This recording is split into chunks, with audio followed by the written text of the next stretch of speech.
আজকে টিভির সামনে বসে আছে হাজারো মানুষ। সবাই চোখ জোড়া যে টিভির পর্দা থেকে চোখই সরাতে পারছে না। যে সবাই ভয়ে জড়োসড়ো হয়ে আছে। ও সরি সরি, আপনারা কিছু বুঝতে পারছেন না তাই না? চলুন আপনাদের ব্যাপারটা ক্লিয়ার করে দিই। কিশোরগঞ্জ জেলা টুঙ্গিপাড়া গ্রামে একের পর এক লাশ পাওয়া যাচ্ছে। তবে আগে থেকে আজকের খুনটা একদম ভয়ঙ্কর। পুলিশ সুপার আদনান সাহেব এসেছেন লাশের তদন্ত করতে, কিন্তু তদন্ত তো দূরে থাক, লাশের এইরকম চেহারা দেখে তিনি এক্ষুনি প্যান্টে হিসু করে ফেলবে। লাশের এমন অবস্থা দেখে এসআই আকবর আলীর কাছে গিয়ে বলতে শুরু করে, স্যার স্যার আমি এই লাশের তদন্ত করতে পারবো না, প্লিজ স্যার। লাশের যে অবস্থা তাতে আমার মনে হয় ফরেনসিক্স ল্যাবরেটরিতে নেওয়ার আগে তো লাশের টুকরো টুকরো অংশগুলো জোড়া লাগাতে হবে। স্যার আমি বলি কি, আপনি নিজেই একটু লাশের তদন্ত করেন। আপনার তো স্যার অনেক সাহস স্যার।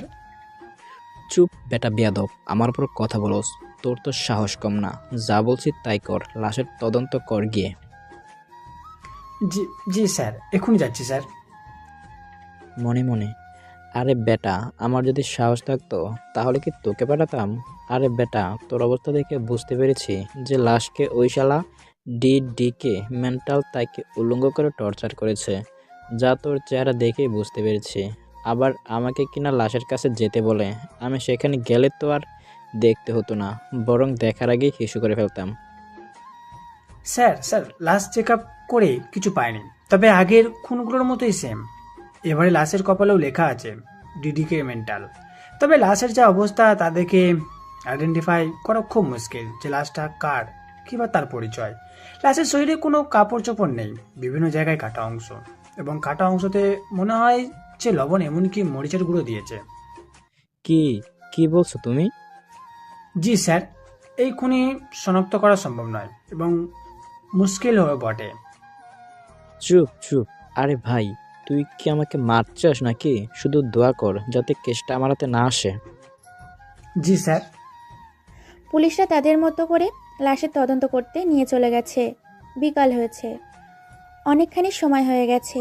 এখন আগের থেকে পরিবেশ একটু আগের থেকে অনেকটাই ভালো।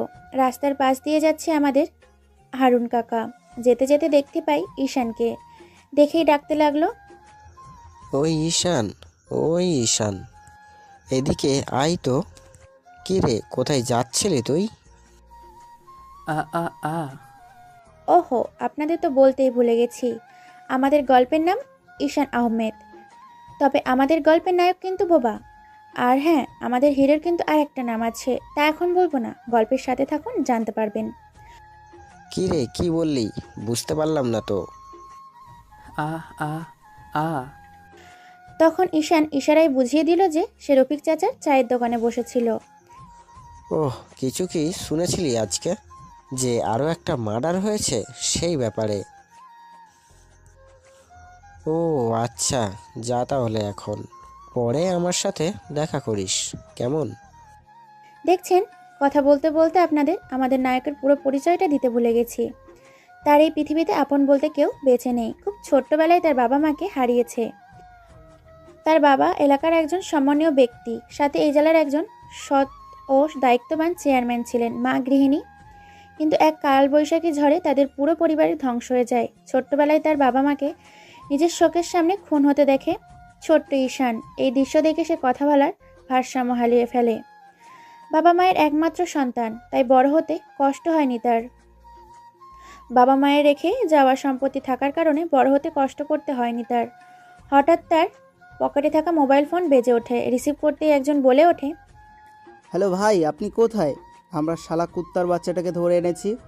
শালা শুয়োরের বাচ্চাটা বড্ড বেশি কথা বলছে। ও আচ্ছা, ঠিক আছে, আমি এক্ষুনি আসছি।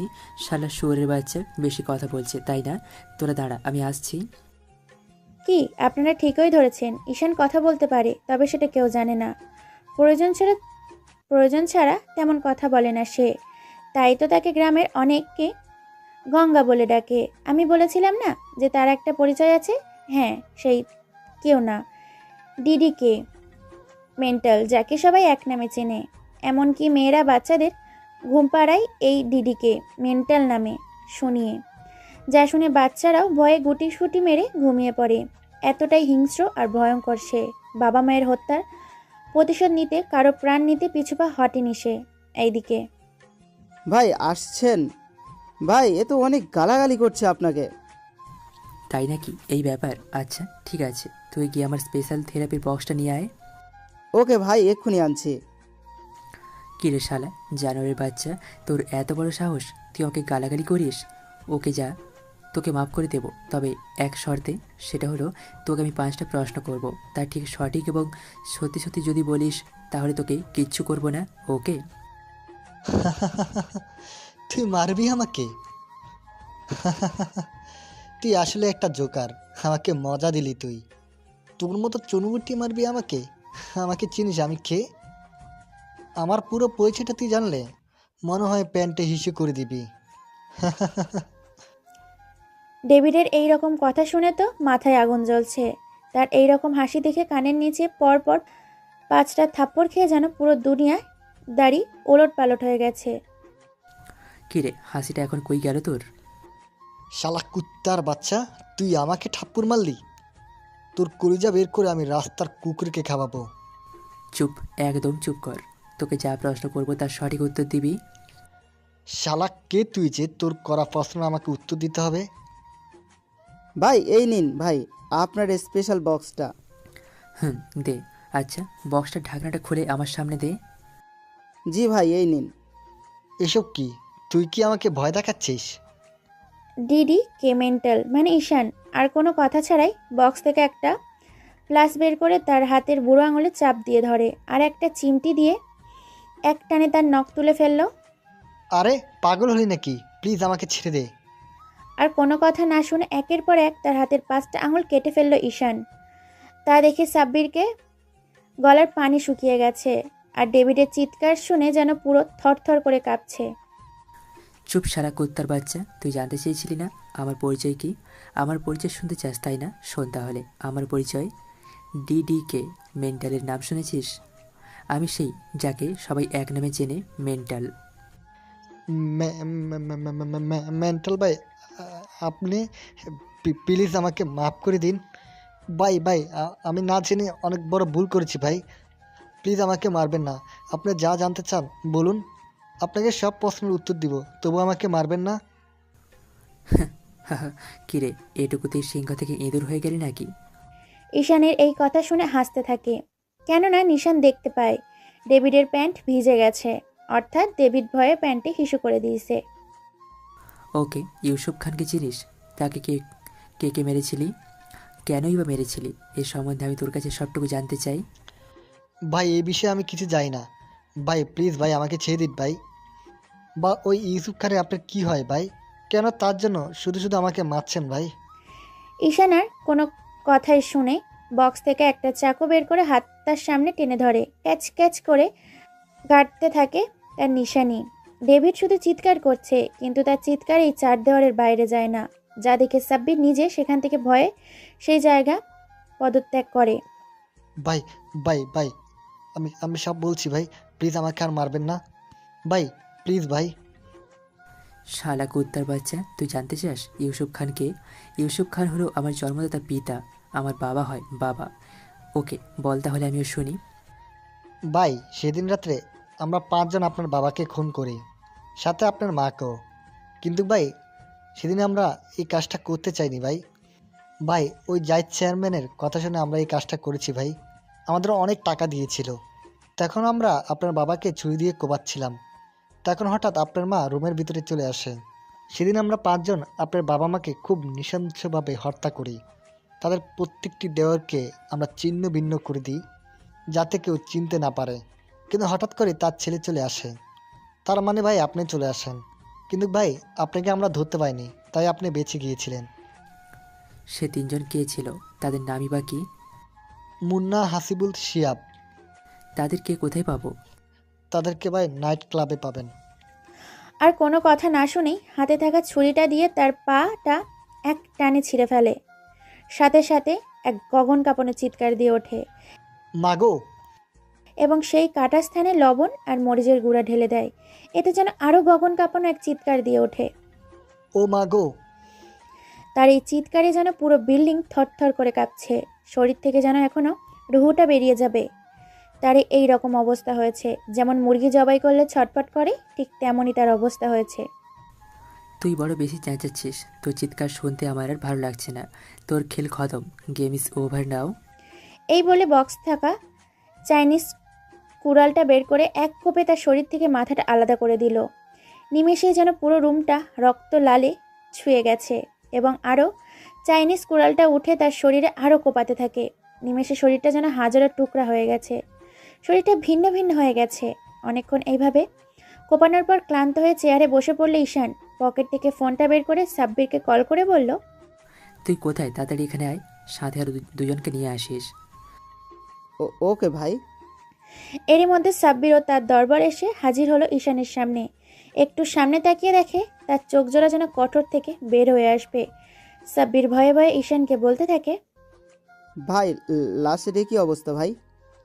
শোন, এই কুত্তার বাচ্চাটাকে 4 রাস্তায় মরে গিয়ে ঝুলিয়ে রাখবি। ওকে ভাই। এই বলে ঈশান গোডাউন থেকে বের হয়ে বাড়ির পথে যেতে লাগলো। কিছুটা পর যেতে না যেতেই দেখতে পায় তার সামনে কালো রঙের একটা গাড়ি। গাড়ির ভিতর যেন কিছু একটা আছে, তা দেখার জন্য সে কালো গাড়িটার কাছে একটু এগিয়ে যায় এবং সেখানে গিয়ে সে দেখতে পায়, তা দেখে তার চোখ জোড়া যেন কটুর থেকে এক্ষুনি বেরিয়ে আসবে। কেননা উলঙ্গ ও নগ্ন অবস্থায় দুটো দেহ গাড়ির মধ্যে তারা নঙ্গনীলা করছে। এই দেখে ঈশানের পায়ের রক্ত যেন মাথায় উঠে যায়। হঠাৎই গাড়ির ভেতর থেকে কেউ একজন বলে ওঠে, ঈশান, তুই এখানে কি কি করিস? ঈশানকে দেখেই তারা দুজনেই তাদের কাপড় পরতে থাকে এবং গাড়ি থেকে বের হয়ে দিশা নামের মেয়েটা ঈশানকে ঠাস ঠাস করে 5টা থাপ্পড় দিয়ে দেয় আর বলতে থাকে, শালা গুঙ্গার বাচ্চা গুঙ্গা, শালা কুত্তার বাচ্চা, আর আসার সময় পেলি না? এইসব যদি কাউকে বলেছিস তো তোর গলা থেকে শরীরটা আলাদা করে ফেলবো, শালা গুঙ্গার বাচ্চা। আহা, দিশা চলো আমরা এখান থেকে চলে যাই। এই শালা ফকিন্নির বাচ্চাটা আর আসার সময় পেল না। চলো বেবি, আমরা অন্য কোথাও গিয়ে রোমান্স করি। বেবি চলো, ওই শালা ফকিন্নির বাচ্চাটা সব গন্ডগোল করে দিল। এই বলে তারা দুজন গাড়ি নিয়ে চলে যায় অন্য কোথাও। ঈশান ছটপট করে পকেট থেকে ফোনটা বের করে সাবিরের নাম্বারে কল করে এবং বলতে থাকে, তোকে 2টা ছবি আমি সেন্ড করেছি, তাদেরকে এখনই ধরে আমরা বাংলোতে নিয়ে আয় ইমিডিয়েটলি। ওকে ভাই, আমরা তাদেরকে এখনই ধরে আপনার বাংলোতে নিয়ে আসি ভাই। এদিকে ঈশান তার বাংলোতে চলে এসেছে। এসে ফ্রেশ হয়ে সোফায় বসে আছে, সাবিরের আসার পথে তাকিয়ে আছে।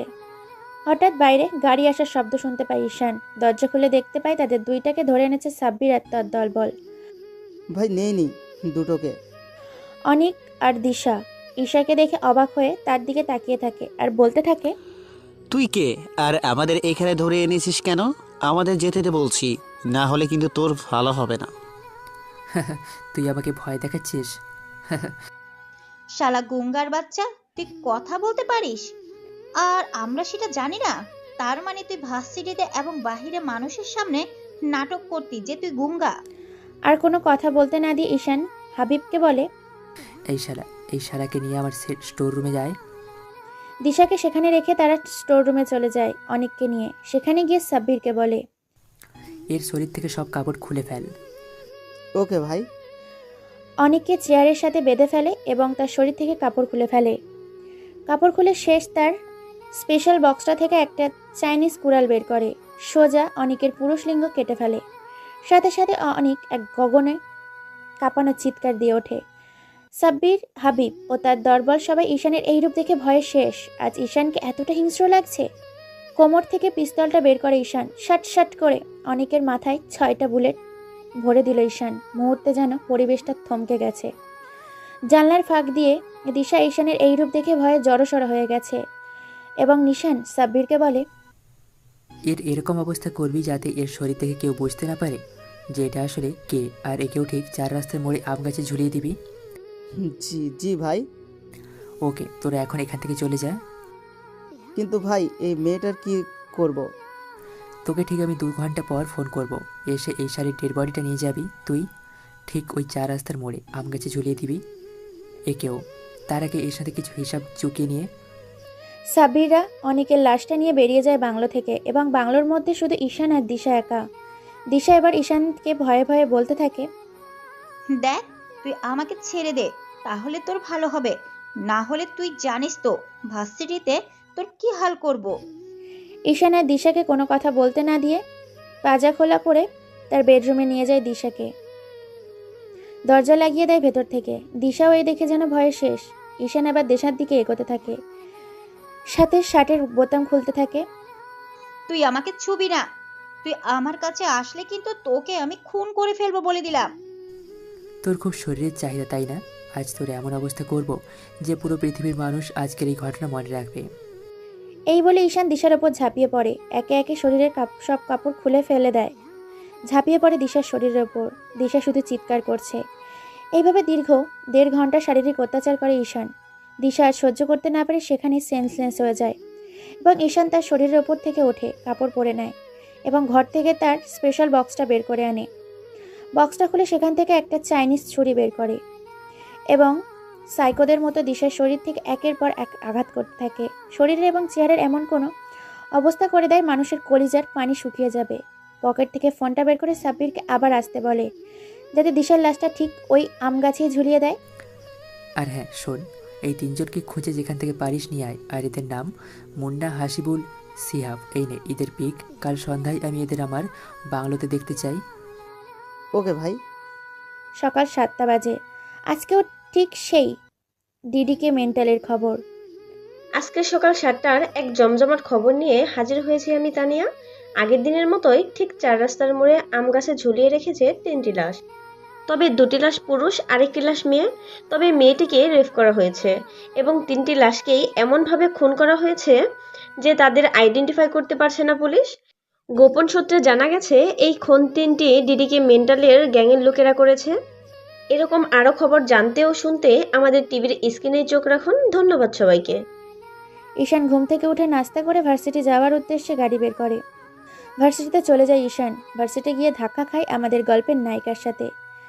ফারিয়া দেখতে ডানা কাটা পরি, হরিণী চোখ, গোলাপি ঠোঁট, ঠোঁটের নিচে ছোট্ট একটা তিল, যা তার সৌন্দর্যের আরও বাড়িয়ে তুলেছে। কিন্তু খুব অহংকারী। বাবার একমাত্র মেয়ে বলে কথা। বাবা চেয়ারম্যান, মা গৃহিণী। তাই সবাই ফারিয়াকে ভয় পায়। ফারিয়া উঠে ঈশানের গালে ঠাস ঠাস করে 5টা থাপ্পড় লাগিয়ে দেয় আর গালি দিতে দিতে বলে, শালা ফকিনি বাচ্চা, চোখ কি বাড়িতে রেখে ভার্সিটিতে আসিস? শালা ফকিনি বাচ্চা। আ ও তুই তো আরো গঙ্গার শালা গঙ্গার বাচ্চা, তোকে তো আমি। এই বলে পা থেকে জুতা খুলে ঈশানের গালে ঠাস ঠাস করে 2টা থাপ্পড় লাগিয়ে দেয় ফারিয়া আর বলতে থাকে, তোকে যদি আর আমার সামনে দেখি তো সেই দিন বুঝবি এই ফারিয়া কি জিনিস। শালা কুত্তার বাচ্চা, যা ভাগ শালা ফকিনি বাচ্চা। ঈশানের কোনো কথা না বলে ভার্সিটি থেকে বেরিয়ে আসে। বাড়িতে গিয়ে একটা টানা ঘুম দেয়। বাড়ি থেকে আর বের হয়নি ঈশান। হঠাৎ ঈশানের মোবাইলটায় ফোনটা বেজে ওঠে। স্ক্রিনে তাকিয়ে দেখতে পায় সাব্বির কল করেছে। ফোনটা রিসিভ করে বলে, হ্যালো, বল কি খবর? ভাই শালা কুত্তার বাচ্চাগুলোকে তুলে এনেছি। ওকে, আমি সন্ধ্যায় আসিস আর সব কিছু রেডি রাখবি। সন্ধ্যায় ঈশান বেরিয়ে যায় বাংলার উদ্দেশ্যে। সেখানে গিয়ে দেখতে পায় 3 জনকে অজ্ঞান করে রাখা হয়েছে। ঈশান যেতে সাব্বির বলে ওঠে, ভাই এই যে ওদের ধরে এনেছি। শালাদের চোখে পানি ছিটে দিয়ে জ্ঞান ফেরাও। তাদের 3 জনের চোখের পানি ছিটিয়ে দেয়। কিছুক্ষণের মধ্যে তাদের জ্ঞান ফিরে আসে। তাদের 3 জনের সামনে 200 ওয়াটের লালচে রঙের বাতি জ্বলছে। ভয়ে তারা জড়সড় হয়ে গেছে। হঠাৎ কারো ডাকে ঘোর কাটে তাদের। কি রে, জ্ঞান ফিরলো তাহলে তোদের? ফাইনালি তোদের আমি আমার হাতের কাছে পেলাম। মানে কে তুই আর কি বলছিস এসব? আমাদের এখানে এনেছিস কেন? এই তুই কি জানিস আমরা কে? তুই কাদের তুলে এনেছিস? চুপ শালা কুত্তার বাচ্চা, একদম চুপ। ইউসুফ খানকে কেন মেরেছিলি? টাকা পেলে শুধু খুন কেন, নিজের বউকে অন্যের পেটে পাঠাতে তো এবার ভাববো না। এরই নাম টাকা মামা, এরই নাম টাকা। এখন তোর কি চাই বল? তোদের আর বাঁচিয়ে রেখে আর আমার পাপের পালা ভারী করতে চাই না। এই বলে সাব্বির ডাকে সবকিছু আনতে। কিছুক্ষণের মধ্যেই সবকিছু হাজির। তাদের 3 জনের সামনে আছে অ্যাসিডের এক ডারাম। তাই আবার ফুটন্ত অ্যাসিড, যেখানে কোনো মানুষ ফেলে দিলে নিমেষেই শরীর থেকে মাংসগুলো গলে পড়বে, যা এই ফুটন্ত অ্যাসিড দেখে বোঝা যাচ্ছে। আর কোনো কথা না শুনেই তাদের তিনজনকে সেই ফুটনটা অ্যাসিডের ড্রামে ফেলে দেয়। তাদের তিনজনের চিৎকার যেন রুমের বাইরে যেতে না পারে। দেখতে দেখতে নিমেষেই তাদের শরীরের মাংস গলে খসে পড়ছে। এখন শুধু তাদের কঙ্কাল দেহটা পড়ে আছে। ঈশান এবার অট্ট হাসিতে মেতে ওঠে। তোদের জন্য আমি আমার শৈশব খুব কষ্টে কাটিয়েছি, শুধুমাত্র তোদের জন্য। Happy journey. এবার ওই জাহিদ চেয়ারম্যানের হিসাব মেটাতে হবে। তোরা খোঁজ নে কোথায় সেই শালা জানোয়ারের বাচ্চাটা, তাকে তুলে নিয়ে আয় এখানে। ওকে ভাই, আজকেই শালাকে তুলে নিয়ে আসিস। হে হাবিব, তোরা সবাই চল আমার সাথে। এই বলে তারা তাদের কাজে চলে গেল। এদিকে ফারিয়া একটা শপিং মলে এসেছে কিছু কেনাকাটা করতে। হঠাৎ দেখতে পায় কিছু লোক তার বাবাকে তুলে নিয়ে যাচ্ছে। তা দেখে তাদের ফলো করতে থাকে। এক পর্যায়ে তারা দেখতে পায় একটা বাংলোর ভিতর তারা বাবাকে জোর করে নিয়ে যাচ্ছে। সেও লুকিয়ে বাংলার ভিতরে ঢুকে পড়ে। কিছুটা এগিয়ে গিয়ে দেখতে পায় বাবাকে কিছু লোক চেয়ারের সাথে বেঁধে রেখেছে। তারপর সাব্বির ফোন বের করে ঈশানকে স্টোর রুমে আসতে বলে। ভাই, কাজ হয়ে গেছে, আপনি আসেন। ওকে, আসিস। কিছুক্ষণের মধ্যে ঈশান চলে আসে আর বলতে থাকে, গেম স্টার্ট নাও। হঠাৎ করে গলার আওয়াজ শুনে সবাই তাকায় ফারিয়া। ফারিয়া ঈশানকে দেখে সে যেন কথা বলার শক্তিটুকু হারিয়ে ফেলেছে আর মনে মনে বলতে থাকে, ঈশান, সে এখানে কি করছে? আর সে কথা বলতে পারে? এই 16 বছরে একবারের জন্য তাকে কারোর সাথে কথা বলতে দেখিনি, আর আজকে কিনা সে কথা বলছে। না না, আর একটু দেখি কি হয়। এই কথাটা বলে সে দেখতে থাকে কি হয় আরও। ঈশান এবার বলতে শুরু করে, কি রে, ইউসুফ খানকে কেন মেরেছিলি? তাকে তুই নৃশংসভাবে কেন খুন করেছিস বল? একজন সৎ চেয়ারম্যানকে মারার আগে দুইবার ভাবলি না? ইউসুফ খান আর তার স্ত্রীকে কোনো নৃশংস মেরেছিলি তুই? শালা কুত্তার বাচ্চা, বল, মুখ খোল বলছি। তোর নামে 4টা মার্ডার কেস, 2টা রেপ কেস আছে, তা কি সত্যি? তুই কে আর তোকেই বা কেন বলবো যে আমি তাদেরকে কেন মেরেছি? তুই কে রে শালা? আমাকে চিনিস শালা ফকিনির বাচ্চা? আমার একটা ফোনে তোকে জেলেখানার ওই 4 দেওয়ালের মধ্যে পচে মরে থাকবি, আর আমার সাথে পাঙ্গা নিবি না। সাবির, আমি কিন্তু আর আমার রাগ কন্ট্রোল করতে পারছি না। সে আমার পরিচয় শুনতে খুব আগ্রহী, একটু আমার পরিচয়টা শুন। ওকে ভাই। সাব্বির 3টা থাপ্পড় মেরে বলতে থাকে, তুই জানিস সে কে? আরে শালা গাধা, সে এমন একজন মানুষ যার নাম শুনিয়ে মায়েরা তাদের সন্তানদের ঘুম পাড়ায়। এ হলো সেই মানুষ। এ যেখানে পা রাখে ঠিক ওই জায়গাটা 24 ঘন্টার মধ্যে ব্লক হয়ে যায়। পরিবেশটা তখন এতটা নিস্তব্ধ আর শান্ত হয়ে থাকে যে কাকপক্ষীরাও পর্যন্ত টু শব্দ করে না। আর তুই কিনা তাকে চিনিস না? আর সে আর কেউ না, সে হলো ডিডিকে মেন্টাল, যার ক্যারেক্টারে নেই কোনো কমা, নেই কোনো দাড়ি, একদম ফুল স্টপ। এছাড়াও তুই যে ইউসুফ খান ও তার স্ত্রীকে মেরেছিলি, তারা ছিল ভাইয়ের বাবা মা। তুই তাদেরকে মেরেছিলি, শালা কুত্তার বাচ্চা। এই বলে সাব্বির একটা কাচের বোতল তুলে ঠিক মাথার মাঝ বরাবর বাড়ি মারে। মুহূর্তে সেই পুরোটা নিস্তব্ধ হয়ে গেছে। এদিকে ফারিয়া ভাবছে, তার মা মা মানে ঈশান খুনি, যাকে কিনা 18টা ডিস্ট্রিক্টের পুলিশ খুঁজে বেড়াচ্ছে। এ কি সেই ঈশান যাকে ভার্সিটিতে শান্তশিষ্ট দেখে অনেক অপমান আর অত্যাচার করেছি? আর আমার বাবা কিনা একজন খুনি, তাও আবার রেপ করেছে। ছি ছি, আজ বাবার প্রতি জানি না কেন এত ঘৃণা লাগছে। এদিকে ঈশান বলতে থাকে, আমার স্পেশাল বক্সটা নিয়ে আয়। সাব্বির আর হাবিব, তুই এর শরীর থেকে কাপড় চোপড় খুলে ফেল। হাবিব কাপড় খুলে পেল।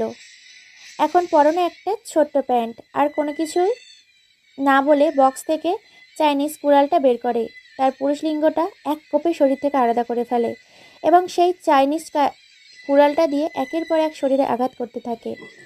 জাহিদের চিৎকারের জন্য পুরো ঘর থরথর করে কাঁপছে, যেন মনে হচ্ছে ভূমিকম্প হচ্ছে। এখনই দেয়াল ভেঙে ইটগুলো যেন খসে পড়বে এবং আরও সেই কাটা স্থানে লবণ ও লাল মরিচের গুঁড়া ঢেলে দেয় ঈশান। এতে যে জাহিদের দেহ ভেদ করে রুহুটা বেরিয়ে যাবে। ফারিয়া তার বাবার এই দৃশ্য দেখে বাইরে থেকে এক গগন কাঁপানো চিৎকার দিয়ে ওঠে, বাবা বাবা বাবা। কার চিৎকার শুনে ঈশানও তার দলবল পেছনে ঘুরে তাকিয়ে দেখতে পায় ফারিয়াকে। ফারিয়া পালানোর চেষ্টা করলে সাবির গিয়ে তাকে ধরে ফেলে। তোরা আমার বাবাকে মেরে ফেলেছিস, তোদের কাউকে আমি ছাড়বো না। আমি এখনই পুলিশের ফোন করছি। সাব্বির, তুই এই শালা জানুয়ারি বাচ্চাটার এমন অবস্থা করবি যেন এর মৃত্যুর কথা মানুষ সারা জীবন মনে রাখে। কোনো কিছুর অন্যায় করার আগে আজকের এই শাস্তির কথা যেন তাদের সামনে ভেসে ওঠে, এমন অবস্থা করবি এই শালা জানুয়ারি বাচ্চাটার। ওকে ভাই। আমাকে যেতে দে বলছি, না হলে আমি তোকে খুন করে ফেলবো। আর কোনো কিছু না ভেবে পড়ে থাকা বোতলের টুকরা তুলে ঈশান এর পেটে আঘাত করতে যায় সে, কিন্তু আঘাত করার আগে ঈশান তার হাত ধরে ফেলে আর বলতে লাগে, তোর খুব অহংকার তাই না? তোর আজকে সব অহংকার শেষ করব। এই বলে আরও কোনো কথা ছাড়াই তাকে কোলে করে নিজের বেডরুমে নিয়ে যায় এবং বিছানায় ছুঁড়ে ফেলে দেয়। কোনো কিছু না ভেবে ওঠার আগে তার শরীরের ওপর ঝাঁপিয়ে পড়ে ঈশান। একে একে তার শরীর থেকে কাপড় খুলে ফেলে, ফ্লোরে ছুঁড়ে মারে, ঝাঁপিয়ে পড়ে রঙ্গনীলা খেলায় মেতে ওঠে ঈশান। দীর্ঘ 3 ঘন্টা শারীরিক অত্যাচার করে ঈশান। সাদা রঙের চাদরটা যেন লাল রক্তে ছুঁয়ে গেছে। শরীরে প্রচণ্ড ব্যথা করছে ফারিয়ার, ওঠের শক্তিটুকু নেই ফারিয়ার। কোনো মতে ঈশানকে ধাক্কা দিয়ে ওর ওপর থেকে সরিয়ে দেয়। দুজনেই ক্লান্ত হয়ে পড়ে। সকালে ঘুম ভেঙে যায় ফজরের আজানের শব্দে ঈশানের। ঘুম থেকে উঠে দেখতে পায় ফারিয়াকে। তাদের দুজনের শরীরেই কোনো কিছুই নেই। ঈশান ভাবতে থাকে ফারিয়ার সাথে কাল কি করেছে। এখন ঈশানের নিজের ওপর নিজেরই এই ঘৃণা লাগছে। কিভাবে সে এত বড় অন্যায়টা করতে পারলো ফারিয়ার সাথে। ওয়াশরুমে ফ্রেশ হয়ে উজু করে নামাজ পড়তে যায় ঈশান। এদিকে ফারিয়া ঘুম থেকে উঠে তার শরীরের বিভিন্ন স্থানে আঁচড়ের দাগ। মনে পড়ে যায় কালকের ঘটনার কথা। ঈশান তার সাথে কি করেছে, ঘৃণা লাগছে থাকে ঈশানের ওপর তার। এদিকে নামাজ পড়ে ঈশান হারুন কাকা ও কাজী সাহেবকে নিয়ে আসতে বলে। আপনাদের তো বলতে ভুলে গেছি ঈশানের সম্বন্ধে। হারুন কাকা আগে থেকেই সব জানতো। দেখতে দেখে বিয়ের কাজ সম্পূর্ণ হয়ে গেল। ফারিয়া বিয়ে করতে রাজি হচ্ছিল না। তাকে অনেক বোঝানোর পর ও ভয় দেখানোর পর সে রাজি হয়। এখন বাসর ঘরে বসে আছে ফারিয়া। ঈশান রুমে ঘুরে দেখতে পায় ফল কাটা ছুরি টেবিলের ওপর নেই। ঈশান এবার মনে মনে ভাবতে থাকে, তার মানে শরীরটা ফারিয়ার কাছে আজকেও সে আমাকে মারতে চায়। না, তাকে সব খুলে বলতে হবে। ঈশান কোনো কিছু না বলে ফারিয়ার ঘোমটা তুলে দেখে ফারিয়াকে। কোনো কিছু না ভেবে ওঠার আগেই ফারিয়া ঈশানের গলায় ছুরিটা ধরে এবং বলতে থাকে, তুই আমার বাবাকে মেরেছিস, আমাকে তোর ভোগের পাত্র বানিয়েছিস, তোকে আমি খুন করে ফেলবো। ওকে মারো, তবে একটা কথা বলে রাখি, তুমি অন্যায় করছো। চলো আজকে তোমাকে কিছু জিনিস দেখাবো। এইদিকে টিভি স্ক্রিনে চোখ সবার, কেননা আজকে ঠিক আরও একইভাবে জাহিদ চেয়ারম্যানকে খুন করা হয়েছে। তবে তাকে এমনভাবে খুন করা হয়েছে যে তার পুরো শরীরে লবণ ও লাল মরিচের গুঁড়ো পাওয়া গেছে। তার চেয়েও অবাক করা বিষয় হচ্ছে তার পুরুষত্ব লিঙ্গ কেটে ফেলা হয়েছে। এতক্ষণে সবাই রফিক চাচার দোকানে বসে চা খাচ্ছিল। সবাই একথা তো করিম কাক নামের এক লোক তো রফিক চাচার মুখে লাল চা উগড়ে ফেলে। সাথে সাথে রফিক চাচা বলে ওঠে, তোর মুখের ভিতর লৌড়া আছে নাকি? এভাবে আমার ওপর ফেললি কেন? এদিকে ঈশান ও ফারিয়া এক জায়গায় আসে। ফারিয়া জায়গাটাকে দেখে বলে, এতিমখানা এখানে কেন নিয়ে এলে? আর তুমি আমাকে এখানে কি দেখাবে? হ্যাঁ, এটা একটা এতিমখানা। জানো, আমার বাবা প্রতি মাসে এখানে আসে। এখানে প্রায় 50 বিঘা জমি আছে, যা তোমার বাবা নিতে চেয়েছিল, কিন্তু বাবা রাজি না হয় তোমার বাবা আমার বাবা আর মাকে খুন করে। তারপর থেকে আমি এখানকার দায়িত্ব পালন করি। কেউ খনি হয়ে জন্মায় না, পরিস্থিতি তাকে খুনি বানিয়ে ফেলে। ফারিয়া এই কথা শুনে ঈশানের পা দুটো জড়িয়ে ফুপিয়ে ফুপিয়ে কাঁদতে থাকে আর বলে, তুমি আমাকে মাফ করে দাও, আমি আমার ভুল বুঝতে পেরেছি, প্লিজ তুমি আমাকে মাফ করে দাও। তোমাকে আমি অনেক আগেই মাফ করে দিয়েছি। এখন চলো বাসায় যাওয়া যাক। চলো। 1 বছর পর। কি হলো ধ্রুব, খাচ্ছ না কেন? বাবাই, আমার একটা কিউট গোলুমোলু ছোট্ট বোন চাই। সবার বোন আছে কিন্তু আমার বোন নেই কেন? আমারও একটা বোন চাই। যতক্ষণ না এনে দিবে ততক্ষণ তোমাদের সাথে আরই। এই বলে ধ্রুব খাবার রেখে চলে যায়। তাদের ভালোবাসার ফসল হলো এই ধ্রুব। ঈশানও খাবার খেয়ে রুমে চলে আসে। এদিকে ফারিয়া সব কাজ গুছিয়ে রুমে আসে। আসতে না আসতেই ঈশান পিছন থেকে ফারিয়াকে জড়িয়ে ধরে বলে, মনে আছে ধ্রুব আজকের খাবার টেবিলে কি চেয়েছে? মনে আছে। তাহলে আর কি, শুরু হয়ে যাক। কেউ কি মানা করেছে? এই বলে ঈশান ও ফারিয়া ডুব দেয় তাদের অতল ভালোবাসায়। ধীরে ধীরে হারিয়ে যায় তারা দুজন গভীর ভালোবাসায়। এই যে বন্ধুরা, এখন তাদের একটু একা ছেড়ে দিই, তারা তাদের মতো মীরাকে আনার মিশন চালিয়ে যাক। এভাবেই রাতটা কাটে বেশ সুখেই। পরের দিন সকালে ধ্রুব ঘুম থেকে উঠে নামাজ পড়ে ঈশান ও ফারিয়াকে ডাকতে যায়। পাপা, মাম্মাম উঠবে না ঘুম থেকে? অনেক বেলা হয়েছে, উঠো প্লিজ, আমি স্কুলে যাব। এই বলে ডাকতে থাকে আর দরজায় থাপড়াতে থাকে। ঈশান ধ্রুবের গলার আওয়াজ শুনে বলে ওঠে, ধ্রুব, কি হয়েছে বাবা? এভাবে চেঁচামেচি করছো কেন? যাও বাবা, গিয়ে ঘুমিয়ে পড়ো। পাপা, সকাল 8টা বাজে, আমি তো স্কুল যাব। কি, সকাল 8টা বাজে?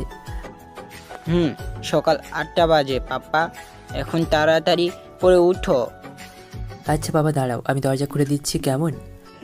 এই বলে ঈশান ঘরের দরজা খুলে দেয়। তারপর ধ্রুব রুমে প্রবেশ করে এবং ঈশানের দিকে তাকিয়ে ধ্রুব হাসতে হাসতে বলে, পাপা, তোমার ঠোঁটে মুখে এগুলো লাল কি? এগুলো তো আম্মু মাখে। আজকাল কি এগুলো তুমিও মাখো যে তোমার সারা মুখে লেপটে আছে? কই বাবা, কোথায়? আমার মুখ তো কিছুই নেই।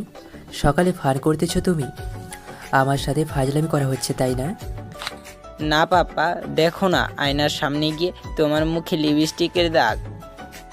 তারপর ঈশান ধ্রুবের কথা শুনে আয়নার সামনে যায়। আয়নার সামনে গিয়ে দেখতে পায় তার সারা মুখে লিপস্টিকের দাগ। তা দেখে তার কালকের কথা মনে পড়ে যায় যে কালকে সে কি আকাম কুকাম করেছে ফারিয়ার সাথে। তারপর সে লজ্জায় আর কোনো কিছু না বলে একটা টাওয়াল নিয়ে ফ্রেশ হতে চলে যায় অন্যদিকে। ধ্রুব গিয়ে ফারিয়াকে জড়িয়ে ধরে আর বলতে থাকে, আম্মু, ওই আম্মু, উঠো, আমি স্কুল যাব, উঠো। কি হয়েছে বাবা? আসো আমার সাথে, ঘুমাবে আসো। আম্মু, সকাল 8টা বাজে, আমি স্কুল যাব, উঠো ঘুম থেকে, আমি ব্রেকফাস্ট করে নেব। কি, সকাল 8টা বাজে? আচ্ছা তুমি যাও, আমি ফ্রেশ হয়ে তোমাকে দিচ্ছি ব্রেকফাস্ট। তুমি গিয়ে রেডি হবে কিন্তু। ওকে আম্মু। তারপর ধ্রুব চলে যায় রেডি হতে। অন্যদিকে ঈশান আর ফারিয়া ফ্রেশ হয়ে ড্রয়িং রুমে আসে ব্রেকফাস্ট করতে। তখন ফারিয়া বলে ওঠে, ধ্রুব বাবা, তোমার সাব্বির চাচুকে একটু ডেকে আনো তো, সে এখনো ঘুম থেকে ওঠেনি। ব্রেকফাস্ট করবে কতক্ষণে, যাও তাকে একটু ডেকে নিয়ে আসো বাবা। ওকে আম্মু, যাচ্ছি।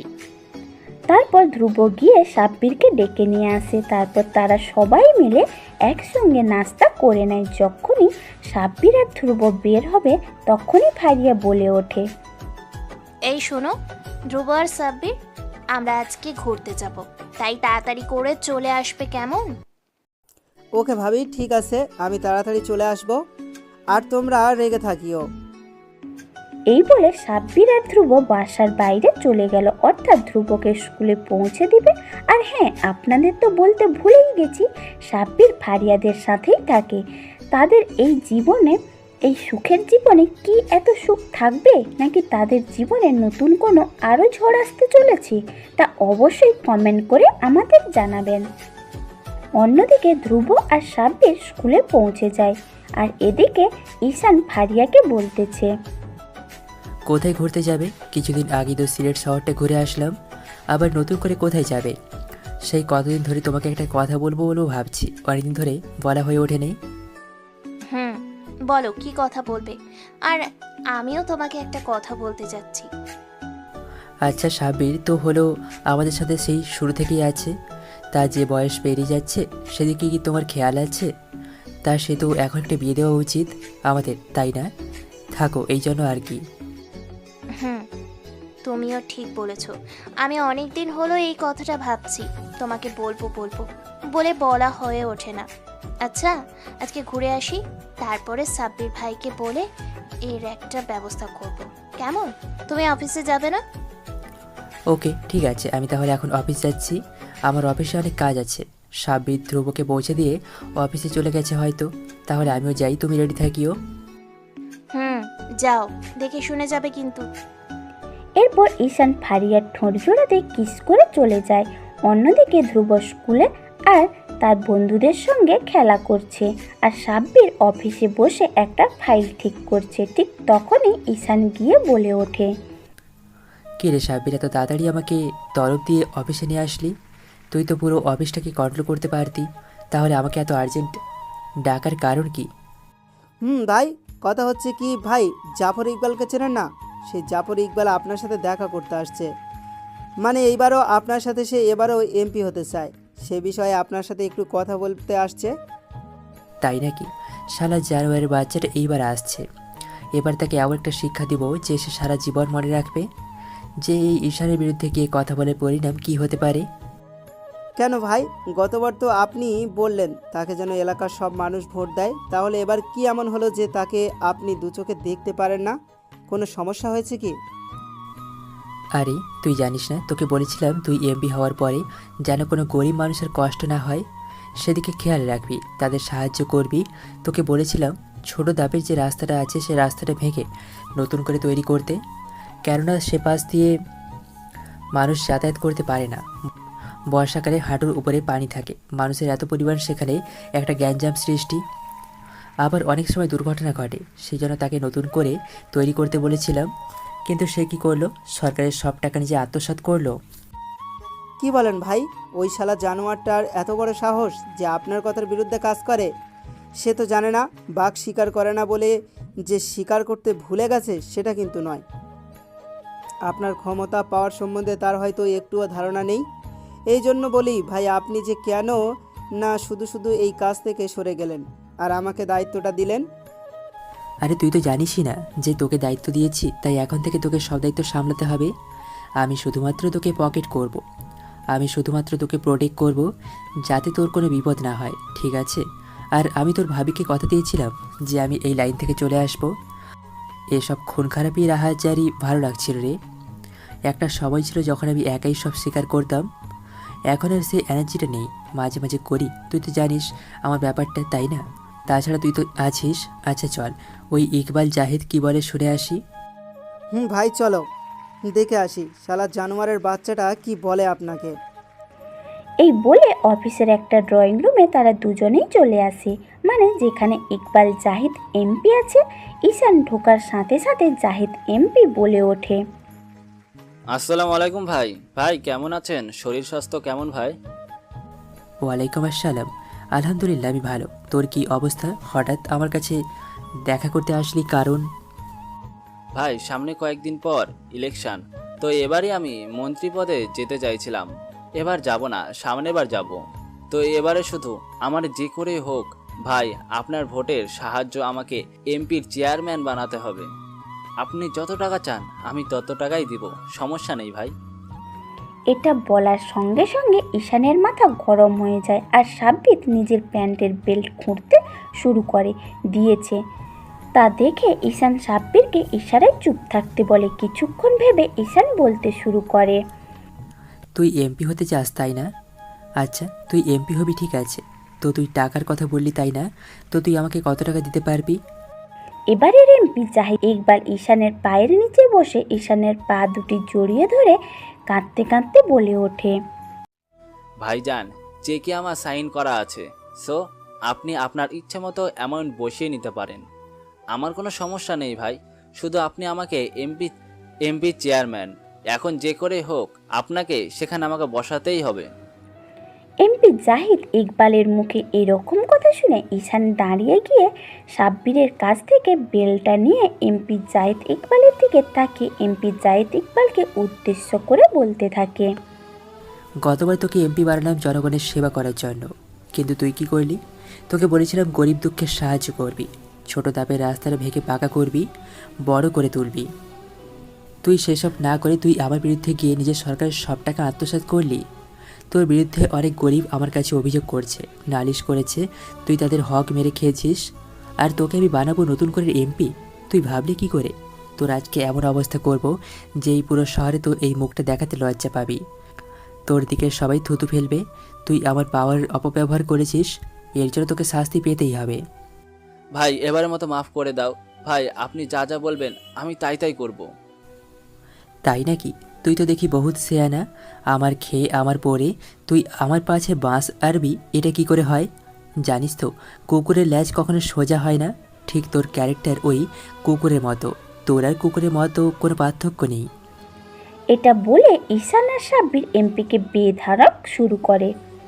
এমপিকে এত মার মেরেছে যে এমপির নাক মুখ দিয়ে রক্ত বের হচ্ছে। এমপি তাদের এই রকম মার সহ্য করতে না পেরে কাঁদতে কাঁদতে বলে ওঠে, এবারের মতো কি আমাকে ক্ষমা করা যায় না? একটা তো চান্স থাকে না নাকি?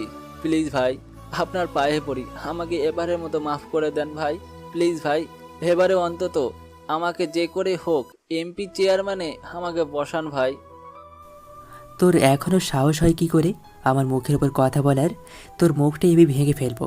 তুই আমায় কথা দিয়েছিলি গরিব মানুষের সাহায্য করবি, আমার কথা মতো চলবে। সেখানে তুই এত কোটি কোটি টাকা নিজে আত্মসাৎ করেছিস, তোকে আর কোনো সুযোগই দেওয়া যাবে না। তুই তো জানিস আমার ক্যারেক্টারে নেই কোনো ডায়েরি, নেই কোনো কমা, একদম ফুল স্টপ। আমার কাছে ভুলের ক্ষমা আছে, অন্যায়ের কোনো ক্ষমা নেই।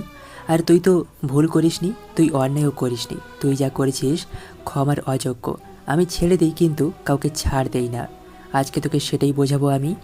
এমপিকে অনেক মারধর করার পরে এমপিকে গলা ধাক্কা দিয়ে অফিস ড্রয়িং রুম থেকে বের করে দেয়। এমপির অবস্থা এতই নাজেহাল ছিল যে সবাই তার দিকে তাকিয়ে আছে। অফিসের যত স্টাফ ছিল সবাই নিজেদের কাজ রেখে এমপি সাহেবের দিকে তাকিয়েছিল। তারা বোঝার চেষ্টা করতেছিল আসলে কি হয়েছে। সে ড্রয়িং রুমে আসলেই এরা তাকাতো না। এত মারধর করেছে এমপিকে যে তার জামা কাপড় যেখানে সেখানে ছেঁড়া, আর তার শরীরে যেখানে সেখানে বিভিন্ন মারের দাগ। তাই সবাই এমপির দিকে তাকিয়ে আছে। এমপি মাথা নিচু করে অফিস থেকে বের হয়ে যাচ্ছে। লজ্জায় কোনো দিকে মাথা তুলে তাকাতে পারতেছে না, আর মনে মনে ভাবতে ভাবতে অফিস থেকে বের হতে থাকে। এমপি মনে মনে কি ভাবছে চলুন শুনে আসি তাহলে। ঈশান, তুই অনেক বড় ভুল করলি। তুই হতে পারিস মোস্ট ওয়ান্টেড মাফিয়া, কিন্তু তুই আমার সম্বন্ধে হয়তো খানিকটা জানিস। যেমন বড় মরিচের থেকেও কিন্তু ছোট মরিচের ঝাঁজ বেশি। ঠিক তোকেও আমি এবার বোঝাবো আমি কোন টাইপের লোক। তোকে এবার বোঝাবো আমি কি জিনিস। তোকে আমি ধ্বংস করে দেব। এমপি সাহেব এসব ভাবতে ভাবতে তার নিজ গন্তব্যের উদ্দেশ্যে রওনা দেয়। অন্যদিকে ঈশানের মাথা গরম হয়ে যায় এমপির এরকম আচরণ দেখে।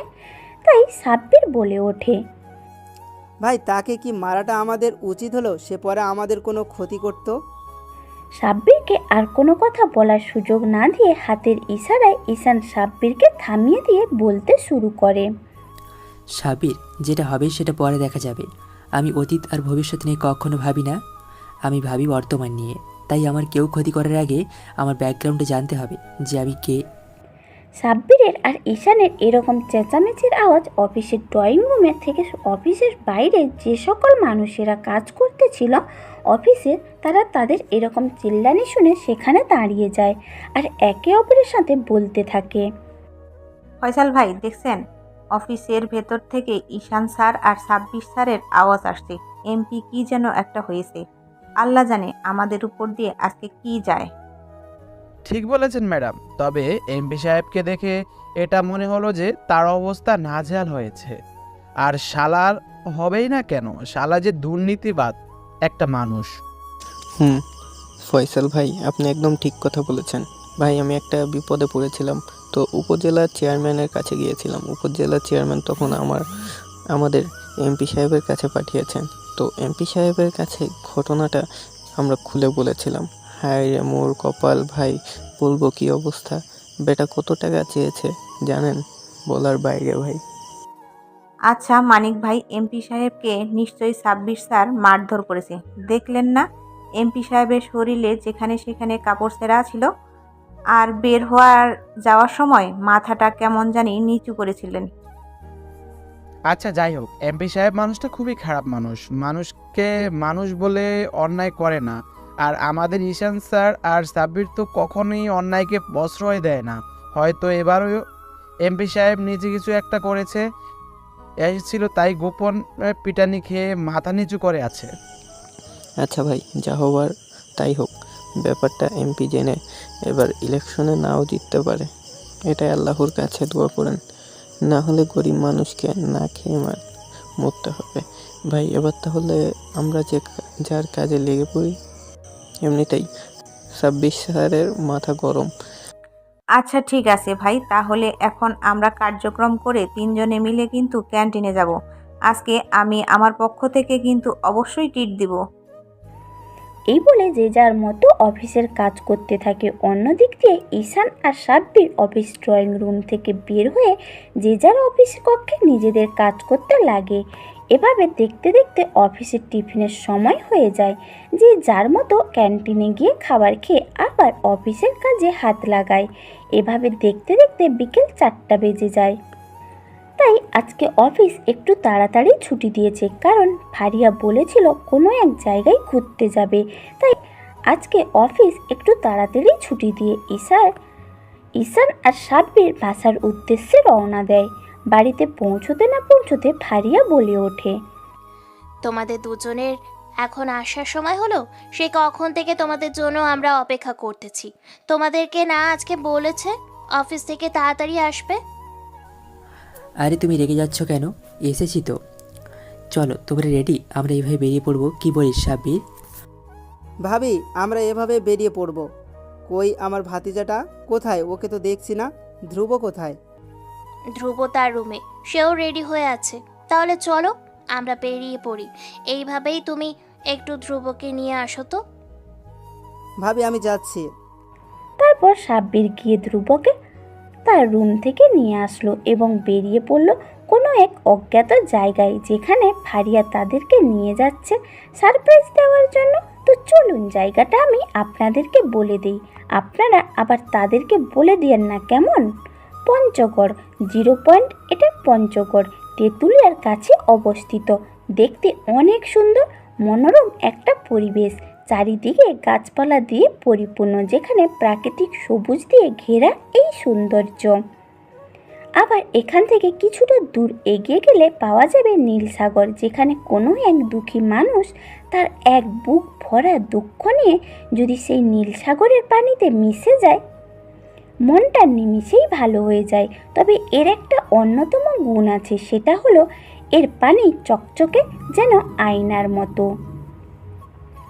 আবার সেই নদীটা চারদিক দিয়ে ঘুরে দেখার জন্য সেখানে আছে স্টিমার নৌকা, যেগুলো চড়ে মানুষ পুরো নদীটা চারদিক দিয়ে ঘুরে উপভোগ করতে পারে। আজকে ফারিয়া, সাব্বির, ঈশান, ধ্রুব নদীটা উপভোগ করতে স্টিমারে চড়বে। তো ফারিয়া কি বলে চলুন শুনে আসি তাহলে। কাকু, আমরা 4 জন এই স্টিমারে চড়বো। আমাদের পুরো নদীটা ঘোরাতে হবে কিন্তু। ঠিক আছে মামুনি, তোমরা 4 জন তাহলে উঠে বসো। আচ্ছা, আমাদের 4 জনের চড়াই কত টাকা হতে পারে? কি হচ্ছেটা কি? তুমি একটু থামবে? আমাদেরকে টাকা পয়সার কোনো কিছু কম আছে নাকি? না মানে আর কি, জিজ্ঞাসা করে নেওয়া তো ভালো, তাই না? সে তোমরা তোমাদের মতো করে দিও বাবা, কোনো সমস্যা নেই। তোমরা ঘুরতে এসেছো সেটাই বড় কথা। তোমরা না হয় তোমাদের যা ইচ্ছা তাই দিও, আমি তাতেই খুশি। তো চলো তোমাদের পুরনো নদীটা ঘুরিয়ে আনি। চলুন কাকা। এরপর তারা 4 জন মিলে চড়ে পড়ে নদীটা ঘুরে দেখে। এভাবে ঘুরতে ঘুরতে দেখতে থাকে, তারা মাঝে মধ্যে মাঝি তাদের জায়গাগুলোর নাম বলে দেয়। এটা হচ্ছে এখানকার সবচেয়ে বৃহত্তম সুন্দর একটা বন। এই বনটাকে কাশি বন বলে। চারদিকটা দেখেছো, কাশফুল দিয়ে পরিপূর্ণ হয়ে গেছে। কত সুন্দর একটা মনোরম পরিবেশ। অপরদিকে দেখতে পাচ্ছ একটা আম বাগান। ওই আম বাগানটা এখানকার আরও সৌন্দর্য ফুটে তুলেছে। এভাবে ঘুরতে ঘুরতে তারা পুরো নদীটা ঘুরে সেখান থেকে নেমে নদীর পাড় দিয়ে হেঁটে আসছিল ফুচকার দোকানে ফুচকা খাবে বলে। কেননা ধ্রুব সেই কখন থেকে ফুচকা করছে। ফুচকা খাওয়ানোর জন্য তারা 3 জনে এই ফুচকার দোকানে আসে। তারপর তারা 3 জন মিলে ফুচকা খাওয়া দাওয়া করে অনেকক্ষণ ঘোরাফেরা করে সম্পূর্ণ জায়গাটা এভাবে ঘুরতে ঘুরতে ঈশান আর ফারিয়া যায় একদিকে ঘুরতে। ধ্রুব আর সাব্বির তাদের পেছন পেছন হাঁটতে থাকে। হঠাৎ সাব্বির ধাক্কা খায় কোনো এক অপসরীর সাথে। ধাক্কা খেয়ে যে দুজনে মাটিতে লুটোপুটি খাচ্ছে, সেদিকে তাদের কোনো খেয়ালে নেই। দুজনের ঠোঁট জোড়া একসাথে মিলিত হয়ে যায়।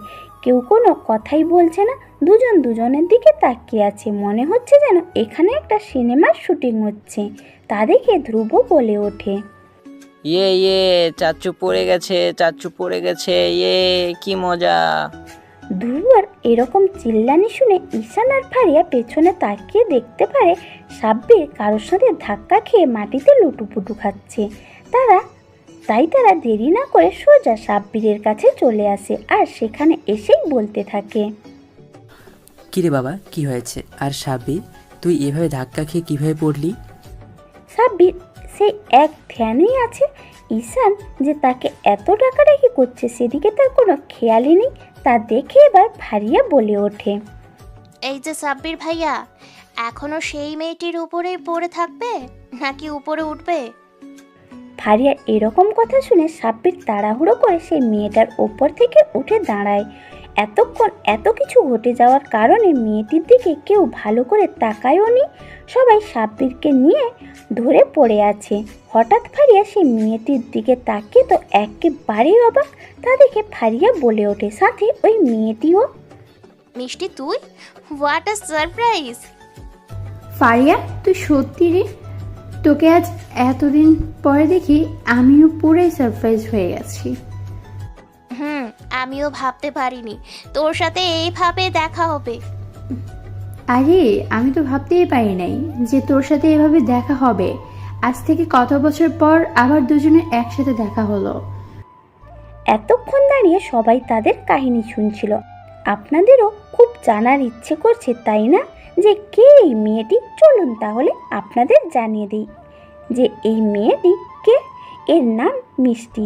আজ থেকে 5 বছর আগে পড়ালেখা করার জন্য দেশের বাইরে গিয়েছিল আর কিছুদিন হলো দেশে ফিরেছে। ফারিয়া আর মিষ্টি ছিল বেস্ট ফ্রেন্ড। ফারিয়া দেশ থেকে লেখাপড়া করে আর মিষ্টি দেশের বাইরে যায় লেখাপড়া করতে। তারপর তাদের মধ্যে আর কোনো কন্ট্যাক্ট হয়নি। আর আজ এত দিন পর তাদের দুজনের দেখা হয়েছে। তাদের কথোপকথনের মধ্যে ঈশান বলে ওঠে, এখানে কি হচ্ছে আমি কিন্তু কোনো কিছু বুঝতে পারছি না। উনি কে? তুমি কি ওনাকে চেনো? আরে তোমাদের তো পরিচয় করাতেই ভুলে গিয়েছি। এই হলো আমার ছোটবেলার বান্ধবী মিষ্টি। আমরা ছিলাম বেস্ট ফ্রেন্ড। সে বিদেশে লেখাপড়া করতে চায়, তারপর তার সাথে আর কোনো কন্ট্রাক্ট হয়নি। ফারিয়া, এইটা কি আমাদের দুলাভাই নাকি? রে, তোর দুলা ভাই। নাইস টু মিট ইউ ভাইয়া, কেমন আছেন? Nice to meet you. আলহামদুলিল্লাহ, আমি ভালো আছি। তা আপনি কেমন আছেন? এভাবে তারা কথা বলে তারপর ফারিয়া সাব্বির আর ধ্রুবকে দেখিয়ে বলে ওঠে, ও, তোর সাথে তো আরো দুজনের সাথে পরিচয় করাতে ভুলেই গিয়েছি। এ হচ্ছে আমার ছেলে ধ্রুব, আর এটা হচ্ছে সাব্বির ভাইয়া, মানে আমার একমাত্র দেবর। ও মা, তাই? আর তোর ছেলেটা তো দেখি অনেক বড় হয়ে গেছে, অনেক কিউট। তারপর মিষ্টি সাব্বিরের দিকে তাকিয়ে বলে ওঠে, হাই, আমি মিষ্টি। আর হ্যাঁ, সরি তখনকার ঘটনার জন্য। হ্যালো, আমি সাব্বির। আর আমিও সরি।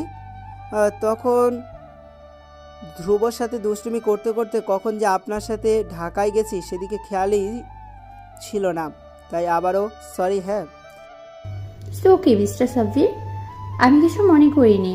আর ধ্রুব, এদিকে আসো। জি আন্টি, আসছি। তুমি কি কিউট। Thanks aunty. আচ্ছা ঠিক আছে মিষ্টি, তাহলে এখন আমরা আসি রে। আর এখন তোর সাথে ইনশাল্লাহ রেগুলার কথা হবেই, যেহেতু তুই দেশে ফিরেছিস। আর অবশ্যই কিন্তু সময় পেলে আমাদের বাসায় আসবি। রে, আচ্ছা ঠিক আছে, অবশ্য এখন থেকে কথা হবে। আর হ্যাঁ, সময় পেলে ইনশাল্লাহ একদিন তোর বাসাটা ঘুরে আসবো, কেমন? তারপর এভাবে তারা অনেকক্ষণ কথা বলে যে যার মতো গাড়িতে করে রওনা দেয় বাড়ির উদ্দেশ্যে। হঠাৎ সাব্বিরের ফোনটা বেজে ওঠে আর ফোনের ওপাশ থেকে কোনো এক অজ্ঞাত ব্যক্তি বলতে থাকে, হ্যালো, আসসালামু আলাইকুম ভাই। ভাই, নতুন একটা খবর পেয়েছি, খবরটা খুব গুরুতর। আমরা কি গোডাউনে দেখা করতে পারি ভাই? অবশ্যই। কটায় দেখা করতে হবে বল, আর খবরটা যেন ভালো হয়। পারলে আমাদের সব ছেলেপেলেগুলোকে গোডাউনে উপস্থিত থাকতে বলবি, কেমন? ওকে ঠিক আছে ভাই, আমি সকল ছেলেপেলেদের গোডাউনে উপস্থিত থাকতে বলবো। আর পারলে ভাই একটু ঈশান ভাইকে নিয়ে আসবেন, কারণ বিষয়টা অনেক সিরিয়াস, তাই একটা বৈঠক মিটিং করলে ভালো হয়, সেজন্য জরুরি তলব দেওয়া হলো। তো ভাইয়া সবাই আমরা উপস্থিত থাকব, আপনারা একটু তাড়াতাড়ি আসার চেষ্টা করবেন। ওকে ঠিক আছে, তোরা সবাই তৈরি থাকিস, আমরা সময় মতো চলে আসবো। ওকে ঠিক আছে ভাইয়া। এই বলে ফোনটা কেটে দিলেও রকি তারপর সাব্বির কিয়েশনের কানে গিয়ে কি যেন বলল, তা আমাদের অজানা। তবে তা শুনে ঈশান বলে ওঠে, ওকে ঠিক আছে, তুই সব রেডি কর। ওকে ঠিক আছে ভাই, আমি তাহলে সব কিছু রেডি করছি। তাই কর। এভাবে তারা অনেকক্ষণ গাড়িতে কথা বলতে বলতে বাসায় পৌঁছে যায়। বাসায় গিয়ে নিজেদের রুমে চলে যায়, ফ্রেশ হয়ে নেয়। ঈশান সাব্বির ড্রয়িং রুমে বসে আছে, তখন ধ্রুব এসে বলতে থাকে, আব্বু তুমি কি কোথাও যাবে? আমাকে কিছু টাকা দাও তো।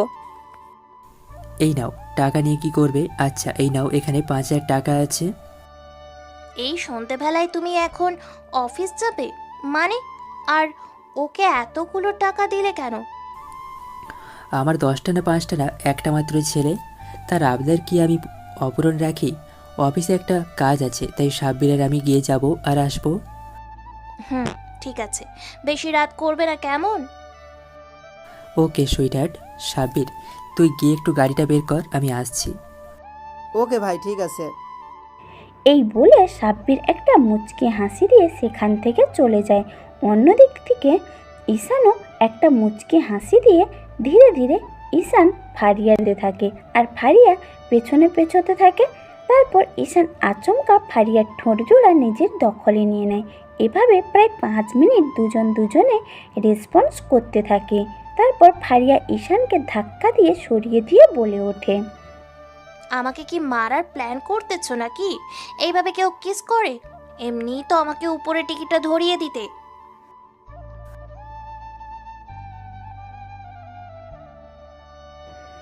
এটা বলে ঈশান একটা মুচকি অর্থাৎ ডেভিল হাসি দিয়ে সেখান থেকে বেরিয়ে পড়ে গোডাউনের উদ্দেশ্যে। অন্যদিকে সাব্বির গাড়ি বের করে অপেক্ষা করছে ঈশানের জন্য, আর ওই দিকে গোডাউনের ঈশানের ছেলেপেলেগুলো সবাই রেডি হয়ে আছে একটা সিক্রেট মিশনের জন্য, যেটা আজকে তারা নিজেদের মধ্যে আলোচনা করে কিভাবে পজিশন নেবে তা ঠিক করবে। চলুন তাহলে আমরাও সেই গোডাউনের ঘটনাটা শুনে আসি। তারপর তারা গোডাউনে পৌঁছে যায়। গোডাউনের ভেতরে ঢুকতে না ঢুকতে রকি নামে সেই ছেলেটি বলে ওঠে, আসসালামু আলাইকুম ভাই। ভাই কেমন আছেন? ওয়ালাইকুম আসসালাম। আলহামদুলিল্লাহ আমি ভালো আছি। তোমরা সবাই ভালো আছো তো নাকি? তা কি খবর দেওয়ার জন্য এত জরুরিভাবে একটা তলব করলে? ভাই আমরা একটা খবর পেয়েছি, খবরটা খুবই গুরুত্বপূর্ণ, সেই জন্য আমরা সবাই মিলে এখানে জড়ো হয়েছি। আর প্লাস আপনাকে এখানে আসতে হয়েছে কারণ আপনি ছাড়া এটা আমরা কিভাবে কি করব বুঝতে পারতেছি না। তাছাড়া এখানে অনেক ভাই আছে, সাবির ভাই আছে, আমরা আছি, তাই আপনাকে নিয়ে আসা হয়েছে ভাই। আচ্ছা ঠিক আছে, ব্যাপারটা এত সিরিয়াস না করে একটু খোলসা করে বলো দেখি, আমিও শুনি। ভাই খবরটা হচ্ছে আমাদের এই এলাকাতে কয়েক দিনের মধ্যে ড্রাগস এবং কিছু নারী পাচার হবে। সেই সাথে আমরা এটাও খবর পেয়েছি আমাদের দেশের শত্রুরা আক্রমণ করতে চলেছে। এটা যদি আমরা থামাতে না পারি তাহলে দেশের অনেক বড় ক্ষতি হয়ে যাবে, তাই আমরা আপনাকে এখানে ডেকেছি। তাই নাকি? এত বড় খবর। আচ্ছা, যে আক্রমণ করবে তার কোনো ক্লু পেয়েছিস? আর এই কিডন্যাপিং অর্থাৎ মেয়ে পাচার করছে এবং ড্রাগস ডিলার করছে সে কে? ভাই, যে মেয়ে পাচার এবং ডান্স ডিলারের জড়িত আছে সেই ডিলারের নাম হচ্ছে হারপিট ডোঙ্গারা, underworld most of the criminal. ওকে প্রায় চীন, জাপান, ইরাক, পাকিস্তান এসব দেশের পুলিশগুলো এই হারপিট ডোঙ্গারকে ধরার জন্য বিভিন্ন জায়গায় বিভিন্নভাবে ফাঁদ পেতেছে, কিন্তু তার হাতে অনেক বড় হওয়ায় তাকে কেউ ধরতে পারছে না। সে সবার দোয়া ছোঁয়ার বাহিরে। তাই নাকি? ভ্যারি ইন্টারেস্টিং তো ব্যাপারটা। কিন্তু সে যদি চলে পাতায় পাতায়, আমি চলি ডালে ডালে, আর সে যদি চলে ডালে ডালে, আমি চলি পাতায় পাতায়। আমি সবসময় মাইন্ড গেম খেলতে ভালোবাসি, সেটা তোরা ভালো করে জানিস। আমি যা করি সে বুঝে ওটার আগেই সেই খেলাটা খতম করে দেই।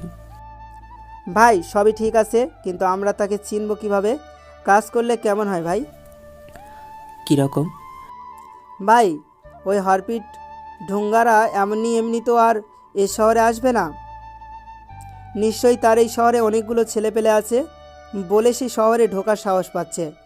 সো আমরা যদি একটা কাজ করি, সেটা হচ্ছে তার বিশ্বস্ত কয়েকটা ছেলেপেলেকে যদি আমরা তুলে আনি আমাদের গোডাউনে, তাহলে ব্যাপারটা কেমন হয়? সাব্বির ভাই, আপনি একদম ঠিক বলেছেন। এটা ছাড়া আর কোনো উপায় নেই, কেননা আমরা তো হারপি ঢুঙ্গারাকে আগে দেখিনি। সেই ক্ষেত্রে তার কয়েকটি ছেলেপেলেকে তুলে নিয়ে আসলে তাদের মুখ থেকে বের করা যাবে যে সে কখন কোথায় কিভাবে অ্যাকশন নিচ্ছে বা এসে দেখতে কেমন। রকি, তুই একদম ঠিক বলেছিস। এটা ছাড়া আর কোনো উপায় নেই। ঈশান ভাই, আমরা বলি কি এটাই সিলেক্ট করা হোক। আগে এই হার্টবিট ডুঙ্গার খেয়ে আগে ধরি, তারপর আমাদের এই বাংলার মাটি খেয়ে সে যার এত বড় কলিজা যে আমাদের দেশকে ধ্বংস করার জন্য কাজে লিপ্ত হয়, তার কলিজাটা আমরা বের করে আনবো।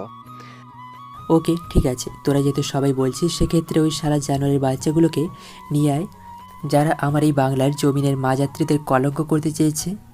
ওই হারপিট ঢোঙ্গাকার কলিজাটা আমি বের করে রাস্তায় কুকুরদের খাওয়াবো। আমাদের এই শহরে যতগুলো ছেলেপেলে আছে সবাইকে কাজে নামিয়ে দে, যাকে যেখানে পাবে সেখানে তাদেরকে একদম শুইয়ে দেবে।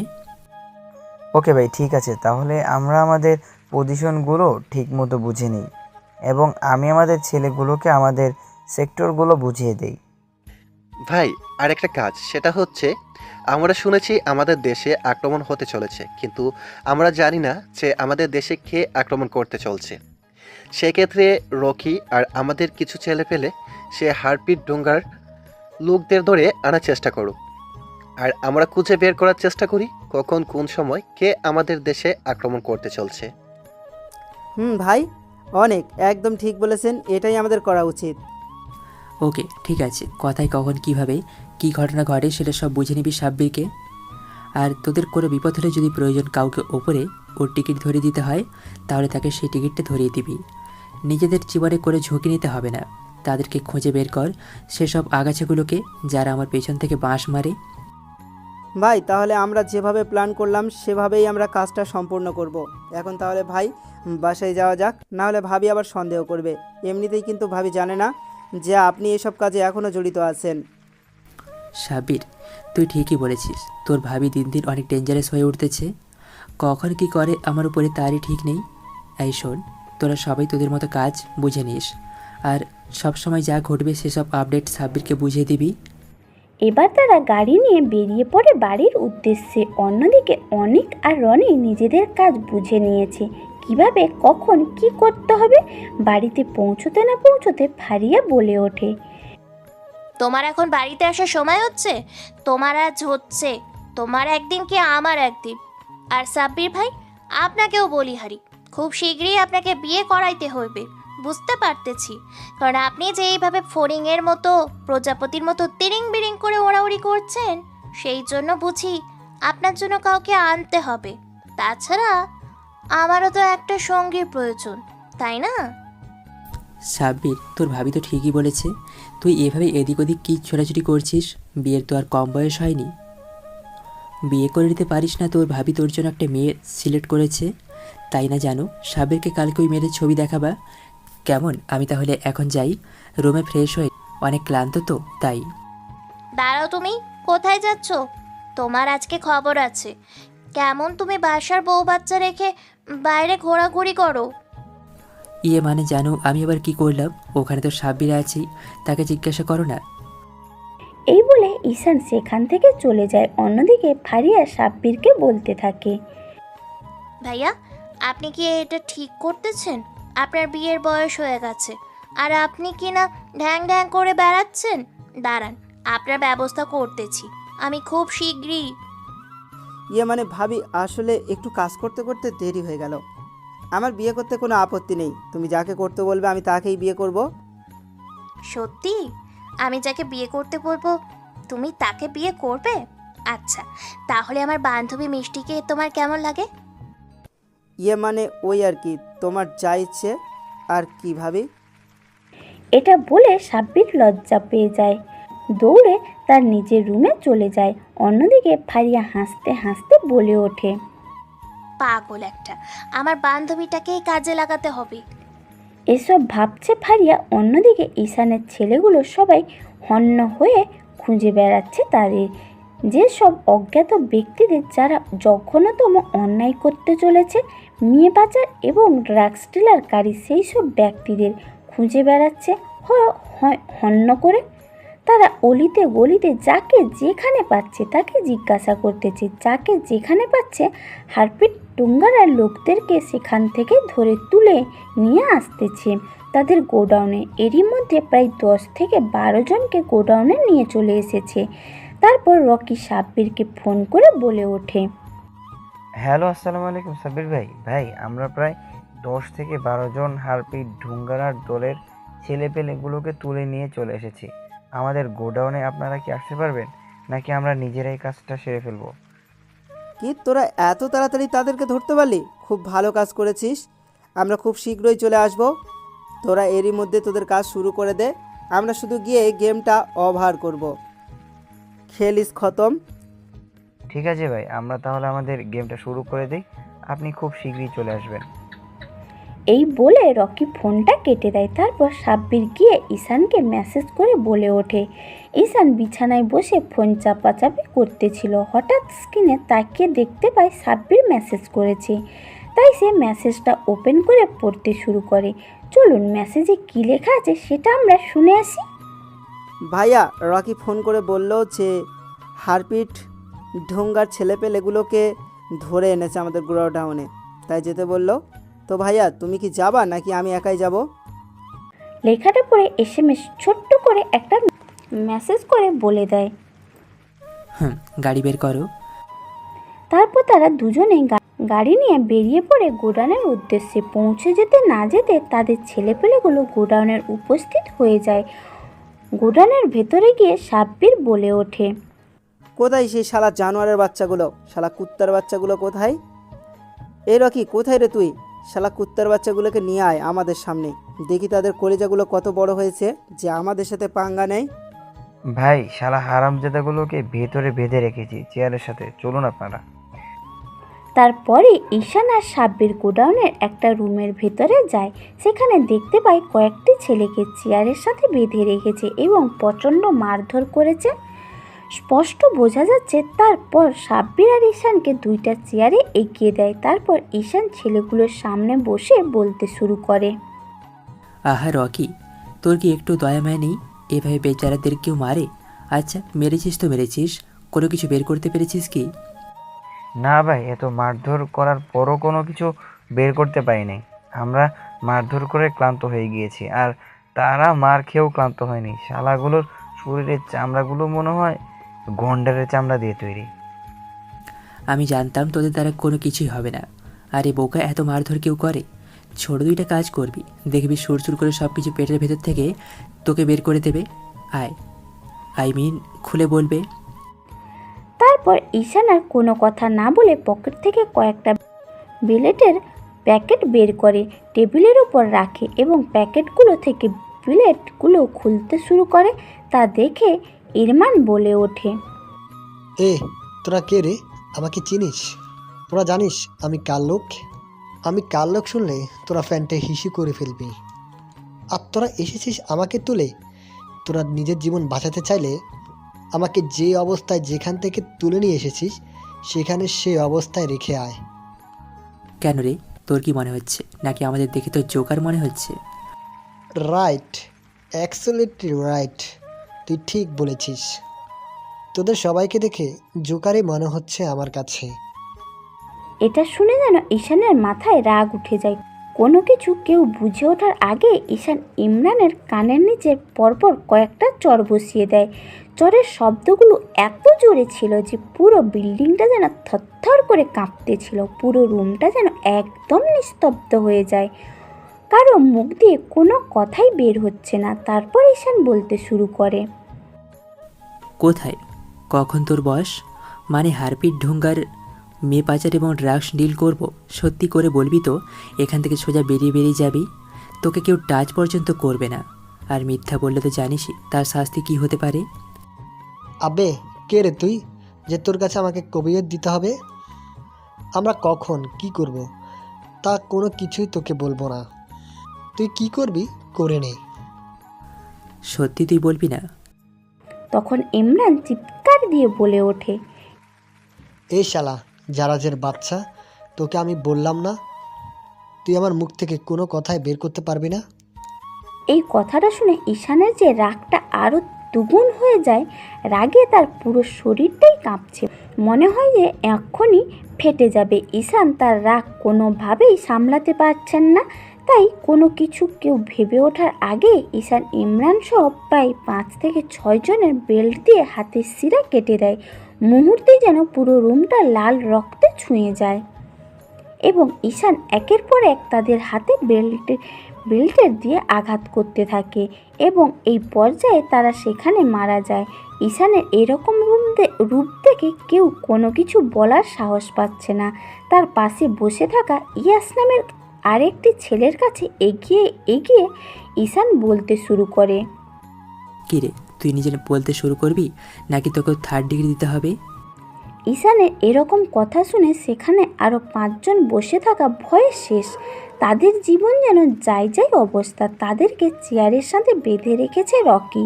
ছেলেপেলেগুলো এবার পেঁয়াজ ভয়ে ভয়ে বলতে শুরু করে,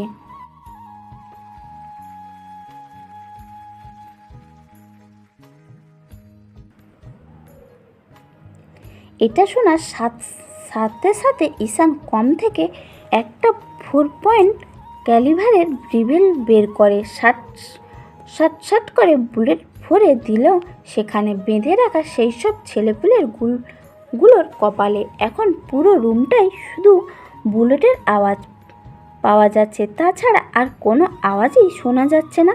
বুলেটের শব্দে যেন পুরো রুমটা একদম নিস্তব্ধ এবং শুনশান হয়ে গেছে। মুহূর্তেই তারা 5 জন সেখানেই মারা যায়। তারপর ঈশান বলে ওঠে, রকি, তোরা এদের লাশগুলোকে টুকরো টুকরো করে এমন জায়গায় ফেলে আসবি যেখানে কাকপক্ষীরা পর্যন্ত টের পাবে না, এবং তোরা তোদের মতো পজিশন নিয়ে নে। ঠিক রাত 12টায় তোরা সবাই সেখানে উপস্থিত থাকবি। আমি আর সাব্বির আমরা সময় মতো চলে আসবো।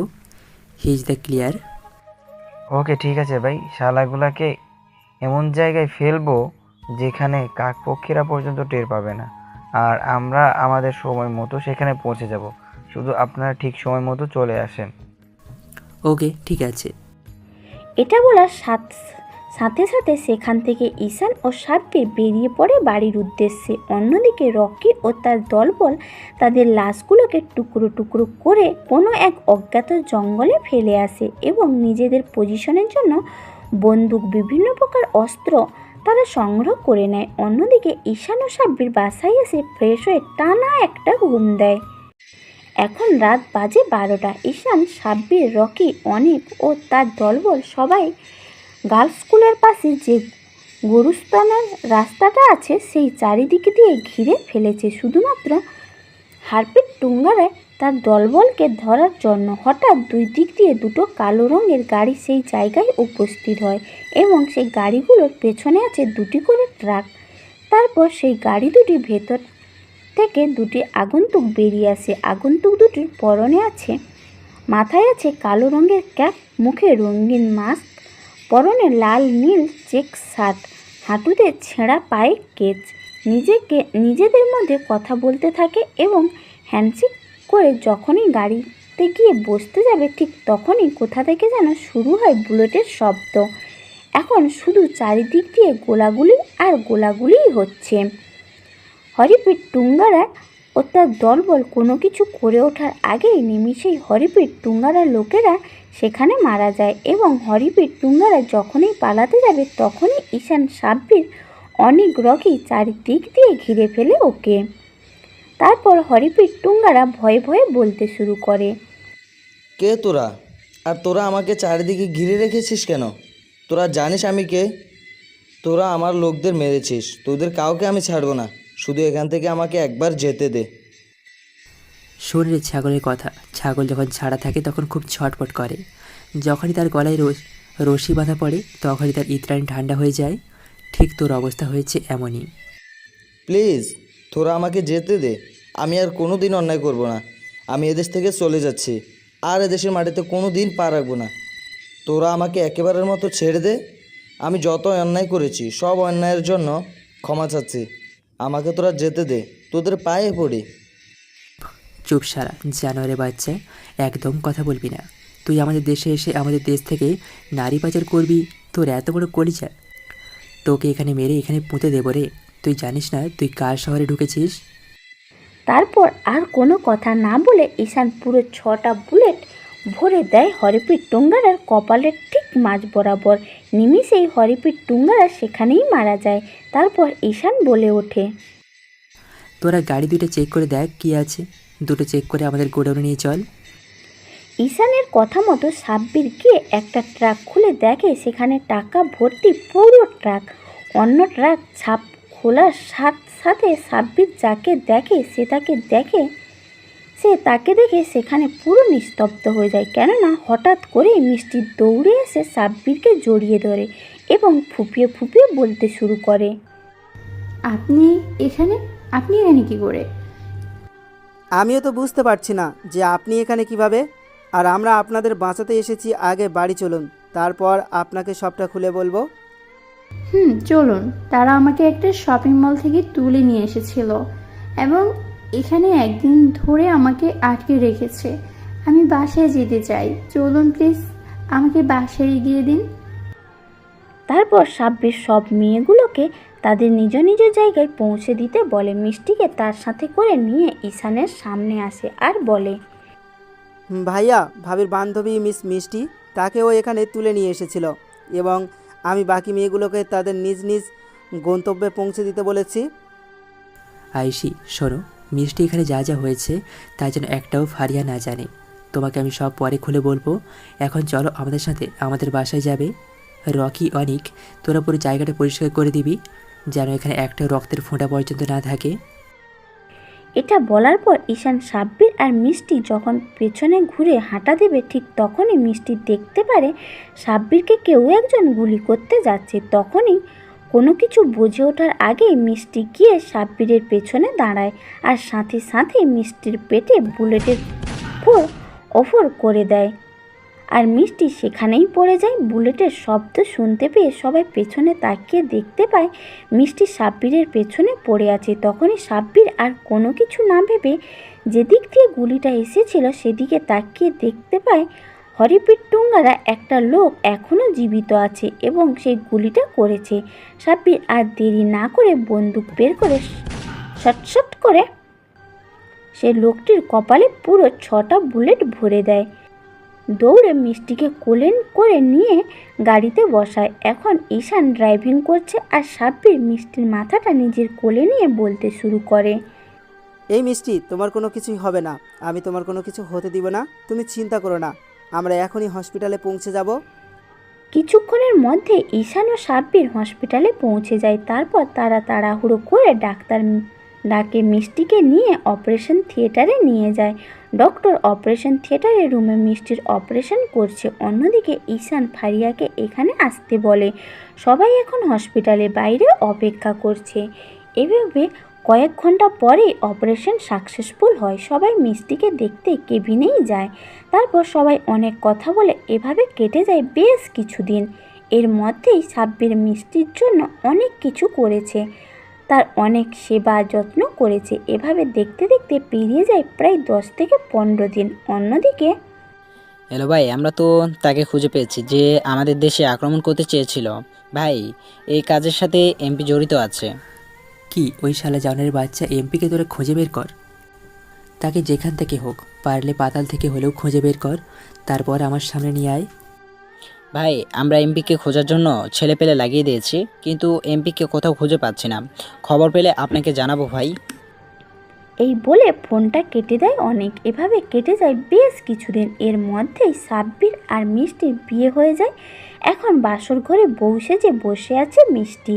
অন্যদিকে ঈশান সাব্বিরকে নিয়ে আসে সাব্বিরের রুমের সামনে আর বলে ওঠে, ভাই, বিড়ালটা ভালো করে মারিস। আমার বিয়েটা এমনভাবে হয়েছে যে বাসরাতে বিড়ালটা মারতে পারিনি, বিয়ের কয়েক সপ্তাহ পর মারতে হয়েছে। তো তুই আর এই সুযোগটা হাতছাড়া করিস না রে ভাই, তোর জন্য শুভকামনা রইল। এই বলে ঈশান সাব্বিরকে একটা ধাক্কা দিয়ে বাসর ঘরে ঢুকিয়ে দেয়। তারপর ঈশান সেখান থেকে চলে যায়।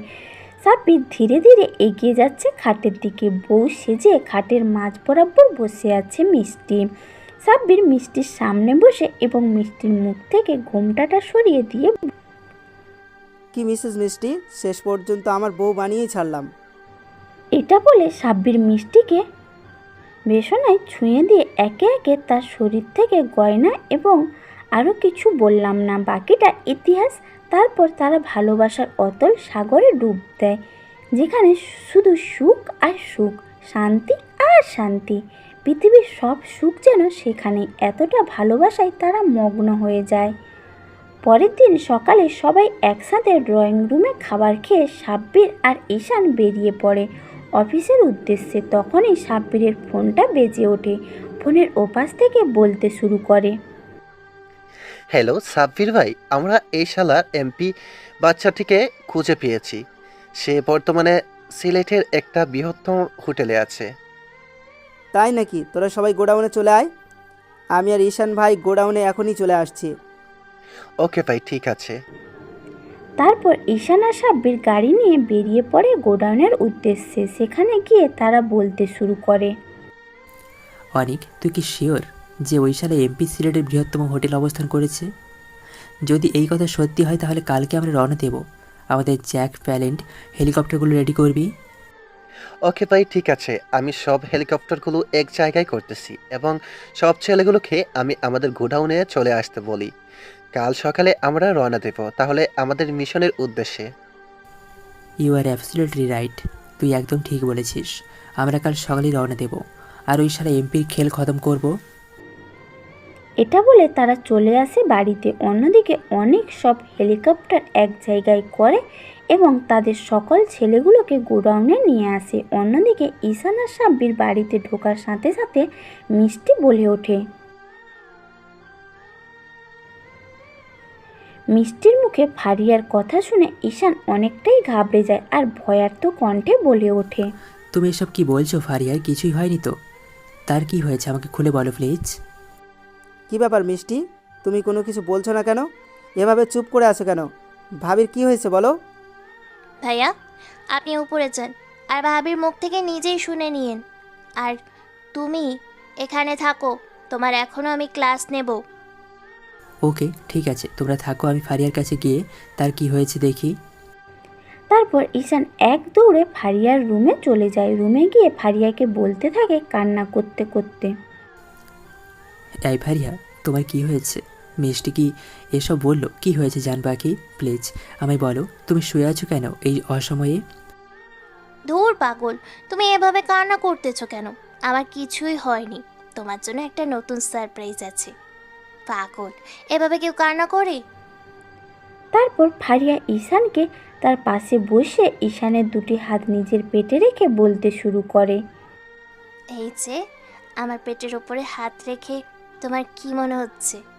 পাগল, আমি আজকে রান্নাঘরে গিয়ে মাথা ঘুরে পড়ে গিয়েছিলাম। তারপর আমাকে মিষ্টি তুলে ঘরে নিয়ে আসছে। তারপর ডাক্তার ডেকে নিয়ে আসে। বলে ডাক্তার কি বলেছে জানো? আমি নতুন করে মা এবং তুমি নতুন করে বাবা হতে চলেছো। এই খবরটা শোনার সাথে সাথে ঈশান ফারিয়ার পেটের ওপর থেকে কাপড়টা সরিয়ে দিয়ে পেটের মধ্যে অসংখ্য চুমু খেতে থাকে এবং ফারিয়ার সারা শরীরে চুমু খেতে থাকে। ঠোঁটে মুখে চুমু দিয়ে একদম ভরপুর করে দেয় আর বলে ওঠে, সত্যি আমি আরও বাবা হতে চলেছি? পাগল, তুমি সত্যি বাবা হতে চলেছো আর ধ্রুব হতে চলেছে ভাইয়া। এরপর তারা আর কোনো কথা না বলে ঈশান ফারিয়াকে বিছানায় শুইয়ে দিয়ে ঈশান ফারিয়ার বুকের ওপর মাথা রেখে তার সাথে দুষ্টুমি করতে থাকে। অন্যদিকে সাব্বির মিষ্টিকে বলে ওঠে, কি ব্যাপার মিষ্টি, তুমি আমার দিকে এভাবে এগিয়ে আসছো কেন? আর ভাবি কি হয়েছে সেটা বলো। তারপর মিষ্টি সাব্বিরকে সোফায় বসিয়ে বলতে শুরু করে, আরে ধুর পাগল, আজ ফারিয়া রান্না করতে গিয়ে রান্নাঘরে অজ্ঞান হয়ে যায়। তারপর আমি তোমাদের অনেক ফোন করি, কিন্তু তোমার ফোনটা সুইচ অফ আর ভাইয়া বাসায় ফোনটা রেখে যায়। তারপর আমি আর কোনো কিছু না ভেবে ডাক্তারকে বাসায় নিয়ে আসি। তারপর ডাক্তার সাহেব বলে কি জানো, ফারিয়া নতুন করে মা হতে চলেছে, আর ভাইয়া হতে চলেছে বাবা। সাথে তুমি চাচ্ছু আর আমি মামুনি। কি সত্যি ভাবি আবার মা হতে চলেছে? সবই তো বুঝলাম, কিন্তু আমি কবে বাবা হব? দুষ্ট কোথাকার, এভাবে কেউ বলে? আমার বুঝি লজ্জা করে না? তাই নাকি? খুলে বাবালে, আমার জানটা বুঝি লজ্জা পায়। চলো আজকে নতুন করে তোমার সব লজ্জা ভেঙে দিব। এটা বলে সাব্বির মিষ্টিকে কোলে করে তাদের বেডরুমে নিয়ে যায়। তারপর মিষ্টিকে বিছানায় শুইয়ে দিয়ে সাব্বির মিষ্টির উপরে উঠে মিষ্টির ঠোঁটজোড়া দখল করে নেয়। তারপরে ধীরে ধীরে নিচের দিকে নামতে থাকে। আস্তে আস্তে হারিয়ে যায় ভালোবাসার অতল গহীনে। আর কিছু লিখলাম না, বিয়ের পর সেটা নিজেরাই বুঝে নিন যে বিয়ের পর কি কি হয়।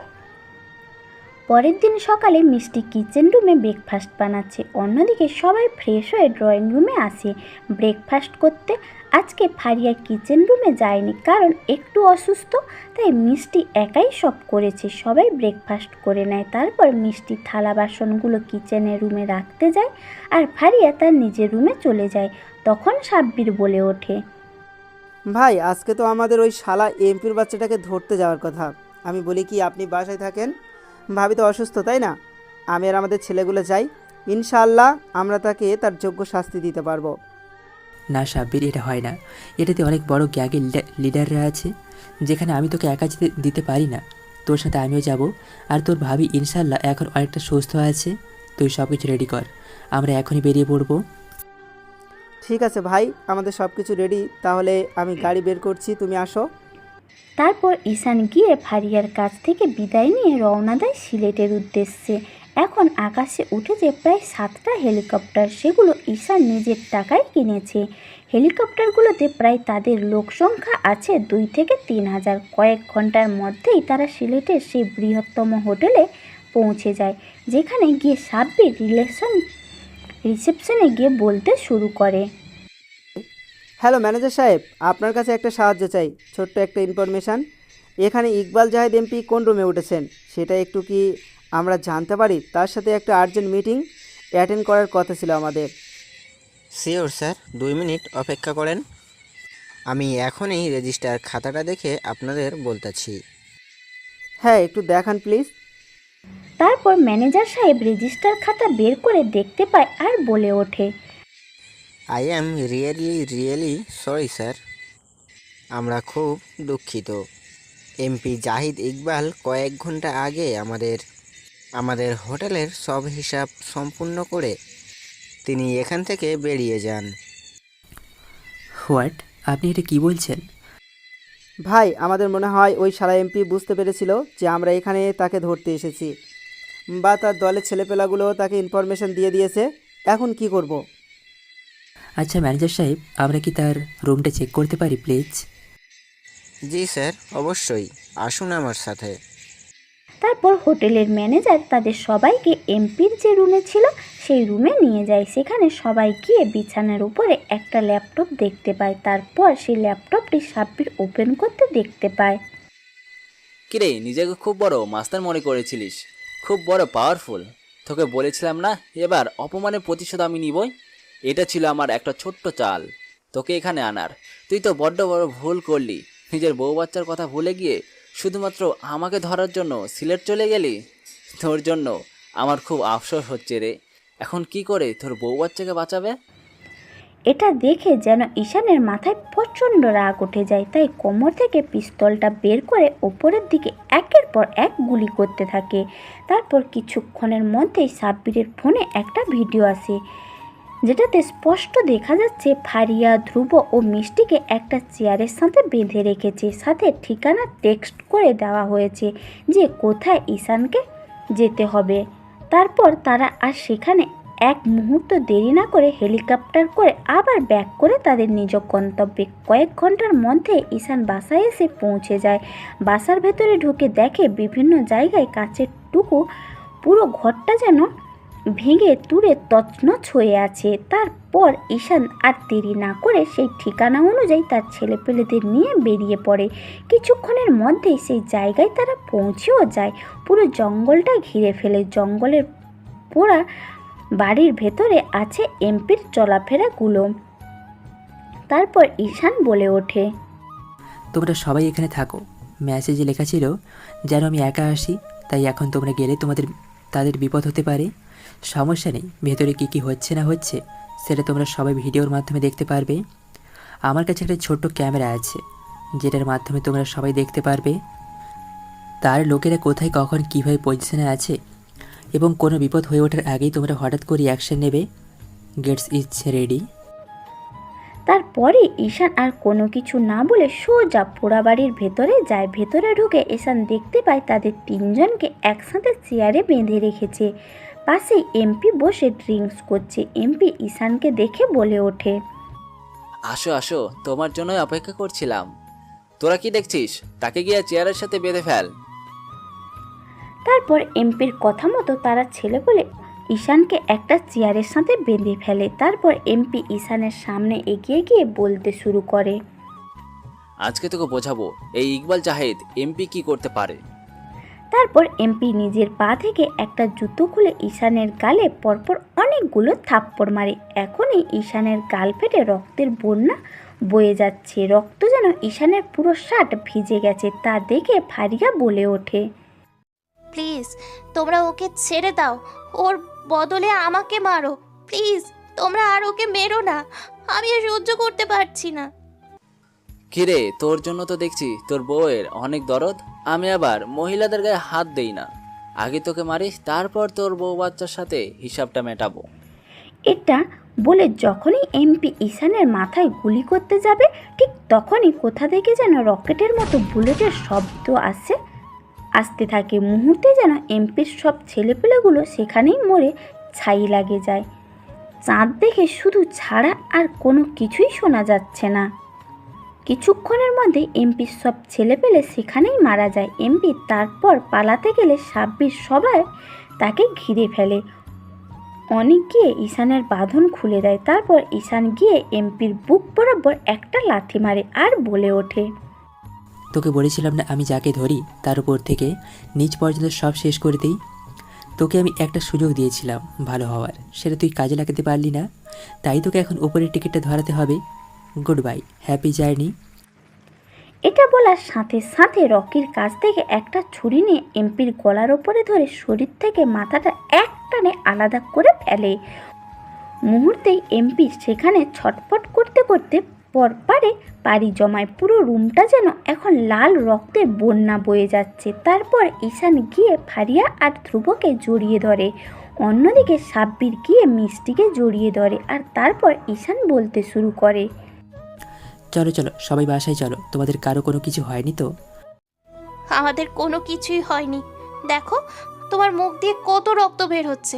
তোমাকে আর কতবার বলবো যে এইসব কাজ তুমি ছেড়ে দাও, ছেড়ে দাও। দেখো আমি অন্যায় সহ্য করতে পারি না। যে অন্যায় করে আর যে অন্যায় সহ্য করে তারা সমান দোষী। হয়েছে হয়েছে, আর বলতে হবে না। তারপর তারা সবাই বাড়িতে চলে আসে। এভাবে বেশ কয়েকদিন কেটে যায়। এখন ফারিয়া 6 মাসের অন্তঃসত্ত্বা। এইভাবে তাদের চলছে সুখের জীবন। তাদের এই সুখের জীবনে আসে তাদের নতুন এক অতিথি। তাদের এরকম ভালোবাসা যেন অবিরাম থাকে, এই কামনা করে এই গল্পটি এখানেই সমাপ্ত করলাম। গল্পটি কেমন হয়েছে তা অবশ্যই কমেন্ট করে জানাবেন এবং চ্যানেলটিকে অবশ্যই সাবস্ক্রাইব করে সবাই এই চ্যানেলের সাথেই থাকবেন। ধন্যবাদ।